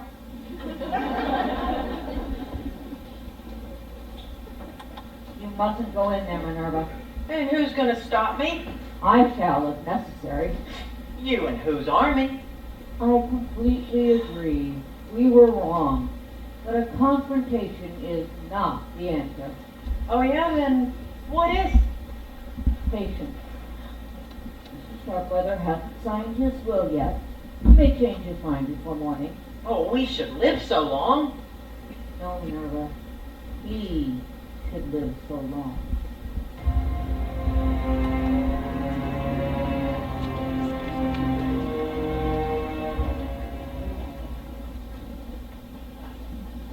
What were you doing outside about the time of the murder, Mr. Starkweather? I went out for a breath of fresh air. there anything wrong with that?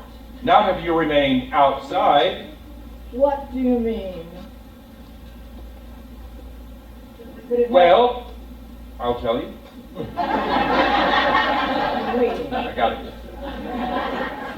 When I was making a cursory examination of the crime scene, I noticed that Miss Withers had raised the window a couple of inches to let in some fresh air. Anyone could have climbed in and... Oh, are you accusing me of killing Great Uncle Simon? Calm down, Mr. Starkweather. I'm not accusing anyone yet. And Cousin Jordan, from what we've heard, getting someone else to do your dirty work is far more your style. Who told you that? I'll ask the questions if you don't mind. I repeat, what were you doing outside? Well, if you must know, Kathy and I had a disagreement, and I blew up, and I went outside to cool off. Or have you already heard about that? I ask the questions, you answer. Tell me this. If you didn't kill Simon Starkweather, who do you think did? Well, I'm not saying she did it or anything, but have you talked to that little maid, Nancy? Well, why her, Cousin Jordan? Well, that girl has got quite a crush on me. I know that I flirt with the ladies a lot, but I did nothing to lead her on. Oh, she was very upset about the new will. Not only that she would lose her money, but that I would lose more. I had strolled around outside and was at the kitchen back door when I heard Nancy and Miss Withers talking. Can I help you with something, Miss West? Oh, I needed some fresh drinking water for Mr. Starkweather's bedside. I brought it. That poor man, the night he had his attack and lost his breath in the living room, I realized what you meant before when you said the slightest shock could prove to be fatal. Exactly. Slightest shock. His bell. Yes, I must go. Yes, we wouldn't want anything to happen to him, would we?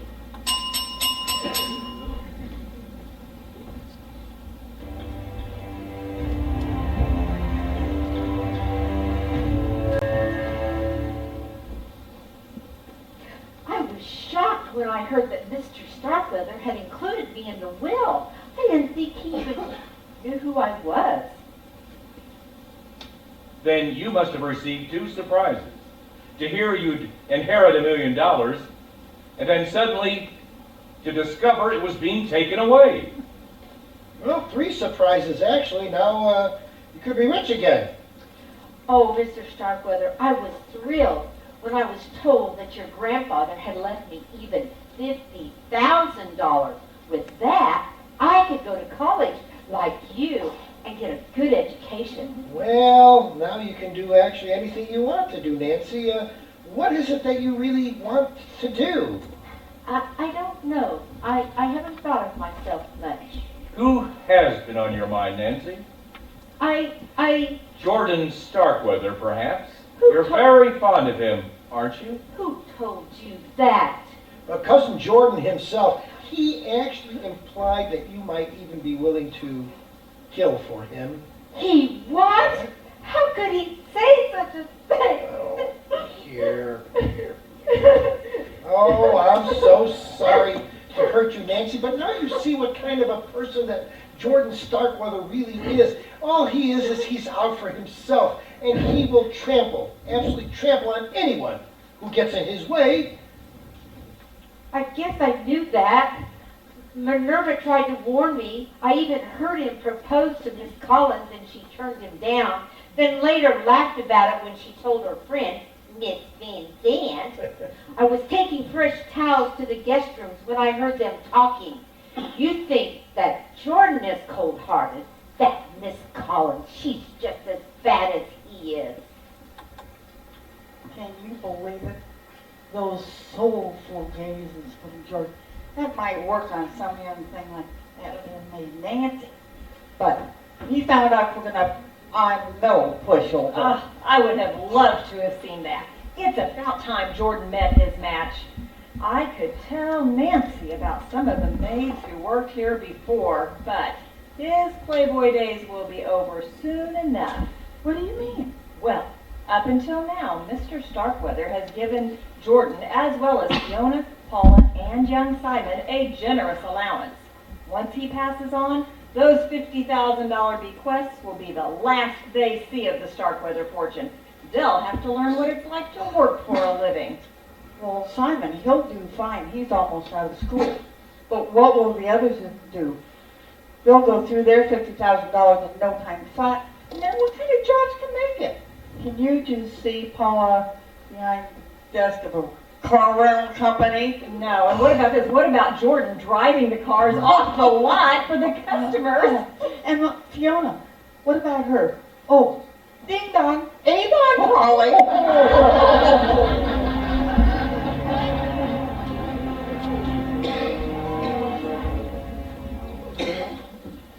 Cousin Fiona, can I get you anything, perhaps a glass of water? No, thank you, Simon. I'm fine. Mr. Davis. I want you to know that my Jordan could not have done. Oh dear. What was done to Uncle Simon? He was in my room with me all evening. Now, you know that can't be true, Mrs. Starkweather, because your son told us himself that he went outside. And I saw you in there earlier night with Bensonhurst and Miss Withers. Oh, I guess you're right. Maybe that was last night he sat with me. Maybe it was.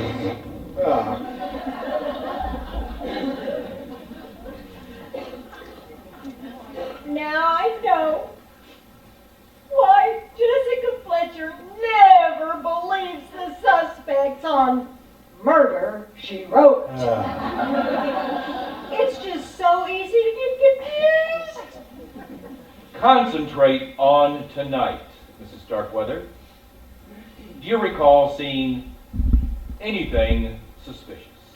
Suspicious? Well, I saw Uncle Simon with that horrible thing around his neck. I'd call that suspicious. Might means before that, Cousin Fiona. Well, Yes, please, go on. I'm not sure if this is the kind of thing you're wanting to know, Yes? but it was after they told us about that new will, Yeah? and we'd all gone upstairs. I was walking past that secretary's door when I heard her and the housekeeper talking. They were speaking very loudly. I couldn't help but overhear. Mrs. Trent, what are you doing in my room? I was checking all the guest rooms to make sure there were extra blankets in each. You must be very pleased with yourself. Why do you say that? It all worked out just as you planned. I don't know what you mean. I think you do. All those magazines you brought from town and left lying around where Mr. Starkweather would see them, you've been doing it for months. On what magazines? Oh, don't play dumb with me. All those news magazines and scientific journals, I've seen them. They all have one thing in common: articles about cloning. I didn't understand until tonight, but now I know what you were doing. You planted the idea in Mr. Starkweather's mind to clone himself. Well, what's wrong with that? There's no laws against sharing ideas, is there? Your lawyer friend would say no, since you're in this together. That doesn't make it right. I think what you're planning to do is hideous. To be quite frank with you, I don't care what you think. Get out! Giving orders already, are you? I'll leave. But remember this, young woman. You aren't the queen bee yet, and you won't be until Mr. Starkweather's name is on the dotted line, assuming that ever happens.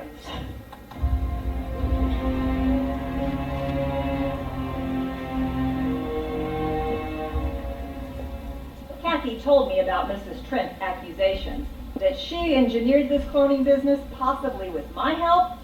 Apparently, Mrs. Starkweather reported that conversation accurately, which is a bit of a surprise. But is it true? Did you and Kathy give grandfather the idea to clone himself? I don't really think that's relevant to the case at hand, Simon. Oh. And even if we did, we were not breaking any laws. Don't you agree, Mr. Davis? No laws that I can think of. Then, shouldn't we be focused on the law that was broken? I'm referring, of course, to murder. Yeah. Right as always, Miss Van Zandt. Can you volunteer any information that might help us? I will tell you this. Earlier this evening, I was going down to the kitchen to ask Minerva for a pot of coffee. Right. It was apparent that Kathy and I would be working late, and I felt that the caffeine would help us to stay awake. Minerva wasn't there, but Rufus was. I heard him talking to Fiona Starkweather, and their conversation was very peculiar. Rufus, what are you doing with that axe? I got it out of the wood pile to dry it off. Shark can do that too, you want to see? Heavens no, put that thing away. Well, maybe I should before someone gets hurt or even killed. That is a horrible thought. Ain't it though? I get them sometimes. Don't you? I see you got your poison pills. These are not poison. Digitalis is a stimulant, not a poison. You just have to be really careful not to take too many. Yeah, I sure hope you'll believe it. Oh. Ooh, I saw you upstairs with a whole lot more in that bottle. I hope you haven't gone and overdosed. Oh, good Lord, I hope I can remember that mouth to mouth. Oh, get those lips away from me, or I will snatch that axe out of your hand and chop them off. I was just trying to help Miss Starkweather. Well, don't. There are some fates worse than death. Besides, I'm fine. I spilled my pills earlier in the living room, and I wasn't able to find them all. Well, I sure hope Minerva don't find none. She makes Mr. Starkweather's meals. She's been mighty mad at him lately. What are you suggesting? Nothing. Nothing at all. Think you want something from the kitchen? Well, I came down here to see if Minerva had any of those delicious hors d'oeuvres left over. What? Look. Never mind. I've lost my appetite.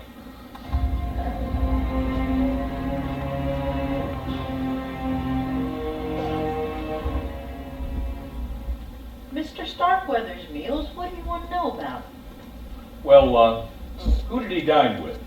And did he eat the same food as everyone else? Oh, Mr. Starkweather was on a very restricted diet. Low salt, low fat. I prepared all his meals separately. And why are you asking about the food? You think there's something wrong with my cooking? You're a great cook, Minerva. Why, that leg of lamb you served tonight was wonderful. Yes, well, I have been told. I have terrific legs. So what's the problem? Forget it. You told me what I need to know. Changing the subject. Do you remember who was in the kitchen when the circuit breaker tripped and the lights went out? Before I got there, I mean. The blackout, I'm not sure. Just give me a minute here. I was in the pantry checking the breakfast supplies. When the lights went out, it took me a moment to get that candle out of my pocket that Miss Trent gave me and light it. Minerva? Nancy?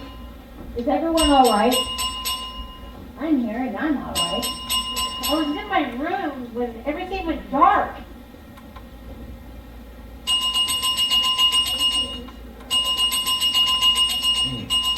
Oh, Betsy Hurst forgot to pay the light bill. Keep that up, and I'll forget to pay your wages. What the blazes is going on in here? Apparently, the storm knocked out the electricity. My candles did come in handy, you see. Well, remind me to give you a gold star later. Bensonhurst, can't you get the electricity on? That's exactly what I came to find out. Bensonhurst. The circuit breaker is right over here, Fred. I sure hope they hurry. I hate the dark. That quick enough for you? I'll get back to my chores. What did he come in here for? That idiot left water all over my floor. Why Mr. Starkweather doesn't fire him, I'll never know.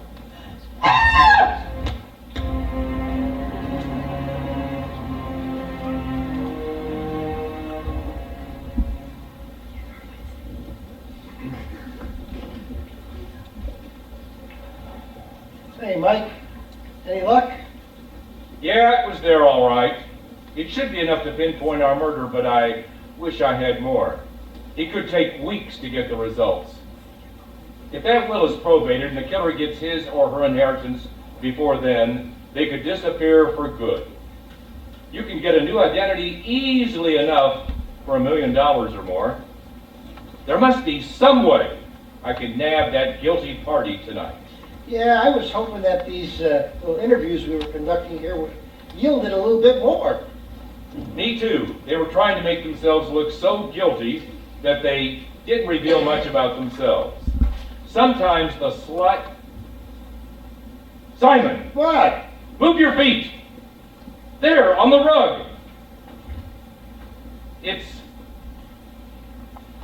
Yes. What they were doing was so insignificant, I barely noticed it at the time. Simon, Yes? I know who murdered your grandfather. Who? I'll tell everyone as soon as I gather the evidence. Quick! Go get Bensonhurst and tell everyone I need them in here immediately. Minerva wanted to know if you want some coffee. No, forget that. Go upstairs and get everyone. We need to get them downstairs here right now. Mike knows something that he needs to tell us. Yes, sir.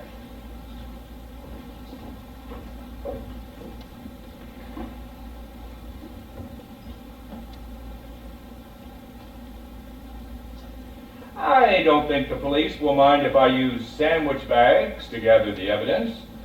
I don't think they'll mind at all. All right, come on.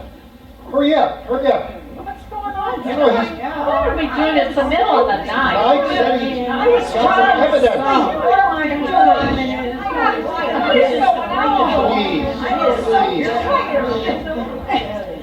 Calm down, everyone. Calm down. Please, take a seat. It's very late, Mr. Davis, or very early, depending on how you look at it. If nobody else is going to ask, I will. Why have you pulled us together at this hour? It's been a long night, hasn't it? I'm sure you're all very tired. Yes. I know I am. But I felt you'd rest easier knowing who murdered Simon Starkweather. What? Do you mean you discovered who killed Great Uncle Simon? I'm very sure I have, as I'm going to show you in the next few minutes. I'm amazed, Mike. How did you figure it out? First, I had to find the answer to a question that had bothered me from the beginning. It would have been very easy to make it appear that Mr. Starkweather had died of natural causes. A suggestion Jordan Starkweather made to Miss Withers. Ha! For example, Mrs. Starkweather or her son could have given him some of her digitalis to trigger a heart attack. So could several others among you who knew she had them and left them on the floor in the room, no doubt, when she spilled the pills earlier tonight. Miss Withers could have achieved the same results by injecting an air bubble into his bloodstream with a hypodermic needle. Again, several others of you could have gone into the room and stolen a needle and done the very same thing. And so could several others of you, no doubt, could have frightened the old man to death.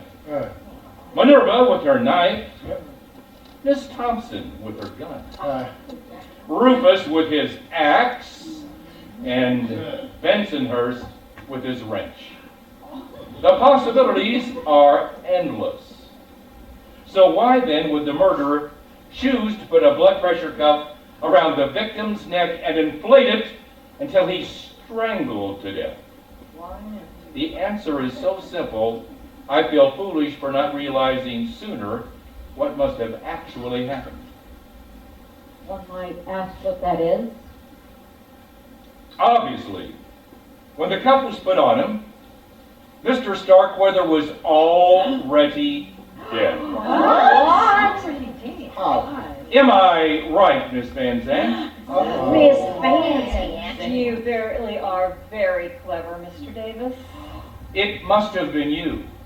We were in here together when the lights went out. Mr. Starkweather began ringing his bell. I went to check on Bensonhurst. You went to check on Mr. Starkweather. The killer must have murdered the man and slipped into Miss Wither's room seconds before you found the body. That's what I figured too. Why did you put the blood pressure cuff around his neck? Yes. Well, as our able detective here has surmised, the murderer made it appear that Mr. Starkweather had had a heart attack. Death seemed to have indeed been due to natural causes. However, there was no doubt in my mind that someone in this house had killed him. I knew that under the circumstances there would be no reason for the coroner to perform an autopsy on the body, nor would the police conduct an investigation. There was no way I was going to let my employer's murderer get away scot-free. When I noticed the blood pressure cuff on the bed, I picked it up, put it around his neck, and inflated it before wheeling him into this room. And your plan worked. No one would question the fact that he was murdered. And young Mr. Simon hired Mr. Davis to figure out the murder. Which I have. That little ploy of yours, that was very naughty of you, by the way, that little ploy of yours nearly distracted me from the main problem. Instead of focusing on who did it, I kept wondering, why did they do it that way? Once I solved that piece of the puzzle, the rest came easier. Well, I am sorry, Mr. Davis, but if you have discovered the identity of our murderer, then I believe the end has justified the means. I'm sure the police will agree, and even overlook the fact that you're guilty of tampering with evidence at the crime scene. If not, I'm on very good terms with the local judges.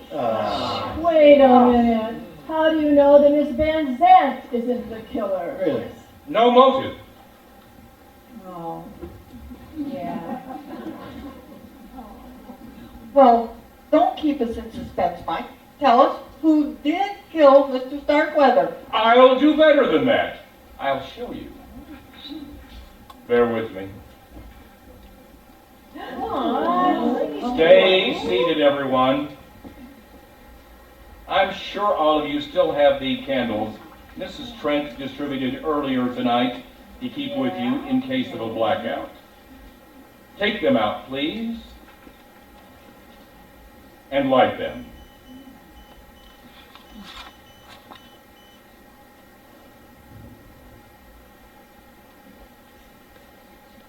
When I examined Mr. Starkweather's body, I still think it's Christmassy in here. Copy that. When I examined Mr. Starkweather's body, I found what I first thought were a few drops of blood on his bathrobe. On closer inspection, they turned out to be another substance entirely. I forgot about them for the moment. When I was interrogating you individually, I noticed one of you scraping one thumbnail against the other. At the time, I took it to be a nervous gesture. You might say it was nerves triggered by guilt. I didn't realize the significance of that gesture until I recalled Minerva's testimony. She reminded me of those of you who gathered in the kitchen with candles when the lights went out. A few minutes ago, I noticed these on the floor by the sofa. And I had the link I needed to identify the murderer. Thin scrapings of red tallow. Tallow from the killer's thumbnail. Tallow from the red drops that matched Mr. Starkweather's body. Tallow from the red candle the murderer was holding when she killed Simon Starkweather. Tallow from the one red candle among you which you are holding, Jordan Starkweather. There might have been other red candles. There aren't. I remember thinking when I took them down we'd have to buy more red ones for next year. Is this the only evidence you have to offer the police? This candle? No, Jordan, I have better proof than that. I examined Mr. Starkweather's body. When I was moving around the room a few minutes ago, I glanced at everyone's hands. And I noticed there were several very thin scrapings on your wrist caused by Simon Starkweather as he struggled for his life. Oh. I'll bet my reputation that these skin samples I gathered from underneath his fingernails came from you. It will be easy enough to prove. I have met very many people in DNA testing over the last 6 months. Bravo, Mr. Davis. Well, My poor baby. Well, I don't suppose you'd be willing to take those scrapings and have them cloned and send the new me to prison with you. Yeah, come on. I don't think so. Oh, okay, you're on. I didn't think so. Oh, Shall I tell you what happened? tell me what happened. I was furious with great Uncle Simon for building up our hopes and then dashing him to the ground. I thought, a man that cruel doesn't deserve to live. I listened at his door to the hallway and slipped in when I was sure he was alone. He was still awake in his wheelchair. I went over to him. I grabbed the handles of his wheelchair and looked right into his face, leaning down. I told him what he was going to do was monstrous. I told him he didn't deserve to live. I told him I was going to kill him. I reached for his throat. He was terrified. He wheeled backwards in his wheelchair and slammed into the bedside table. The impact sent his reading lamp crashing to the ground with a pitcher of water on top of it. When the water hit the reading lamp, it short-circuited, and it blew the circuit breaker. Then you didn't cause the blackouts deliberately. Oh, of course not. It nearly ruined everything. But I had that candle and those matches in my pocket. I managed to light the candle and hold it with one hand while I reached for the oxygen mask with the other. I clamped it down hard on his nose and his face. He couldn't breathe, of course.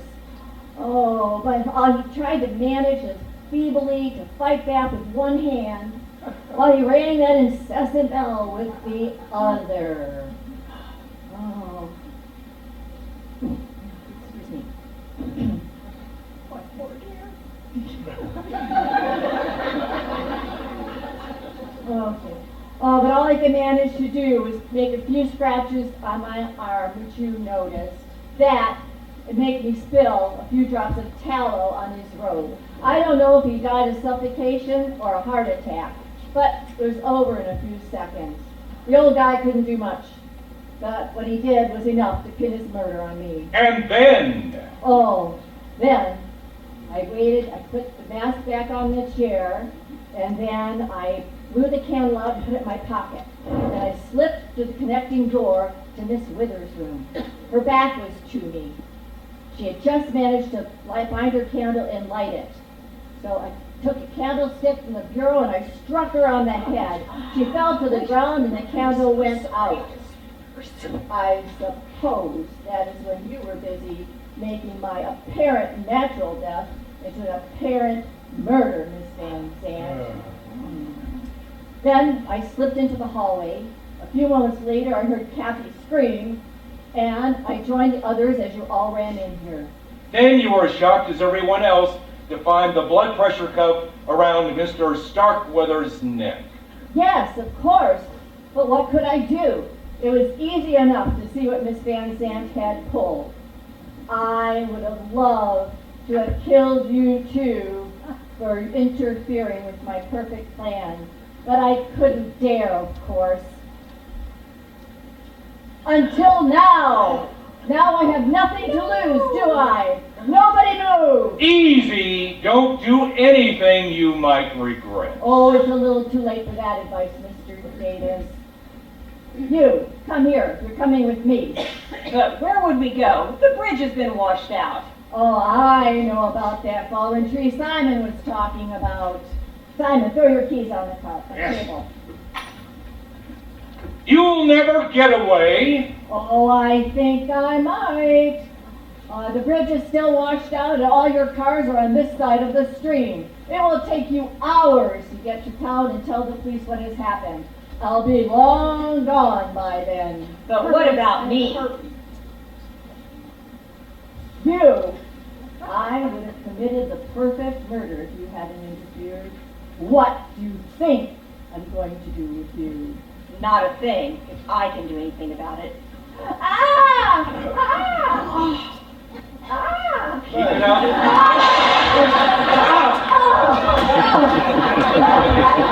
Hold it right there.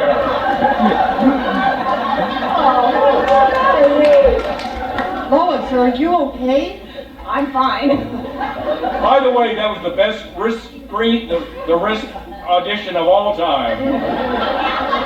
Oh, you burned me! Consider it a preview of the afterlife. I always keep these with me. You never know when these will come in handy. Hand them over. Remind me to pay you a big bonus, Mike. No problem. Well, you're going to spend a long, long time behind bars. What do you have to say for yourself? Mother. Yes? Get that name of Dr. X. I'll send you some skin scrapers. I'll do it.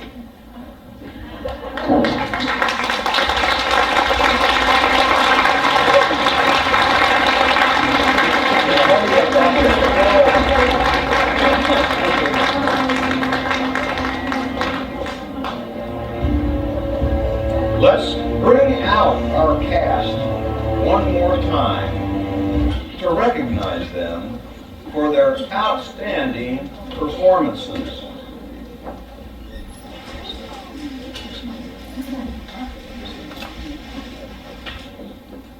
Sherry Smith and Jane Willis.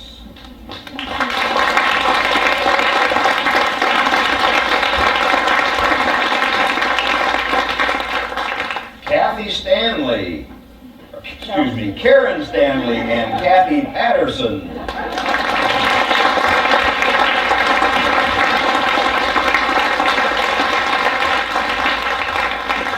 Renee Neal and Beth Hart.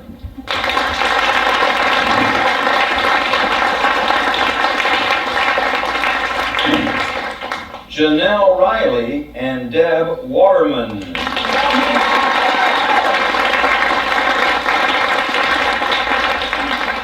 Sue Romanette, Paula Harris, and J.J. Hyde.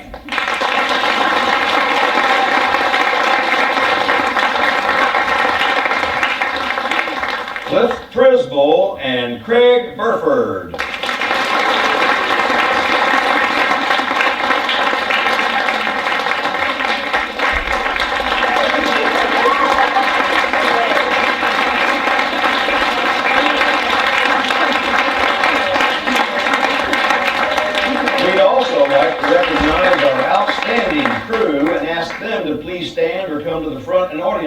Please hold your applause until the end. Backstage, Patty Herbert, Hannah Hunter and William Hunter.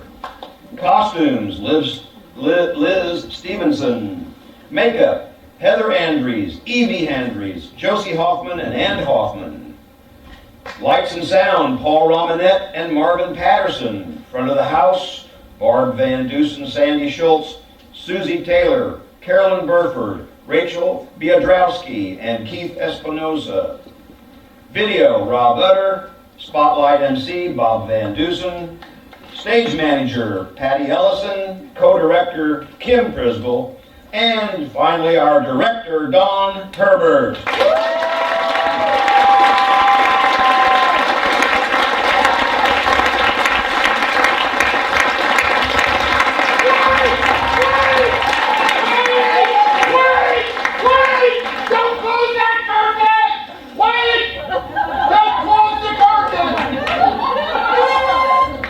Courier service. What's the matter? I have a very important message for you, Mr. Herbert. Oh my gosh, those hills. That's very important. I'm sorry about this, but I better see what this is all about.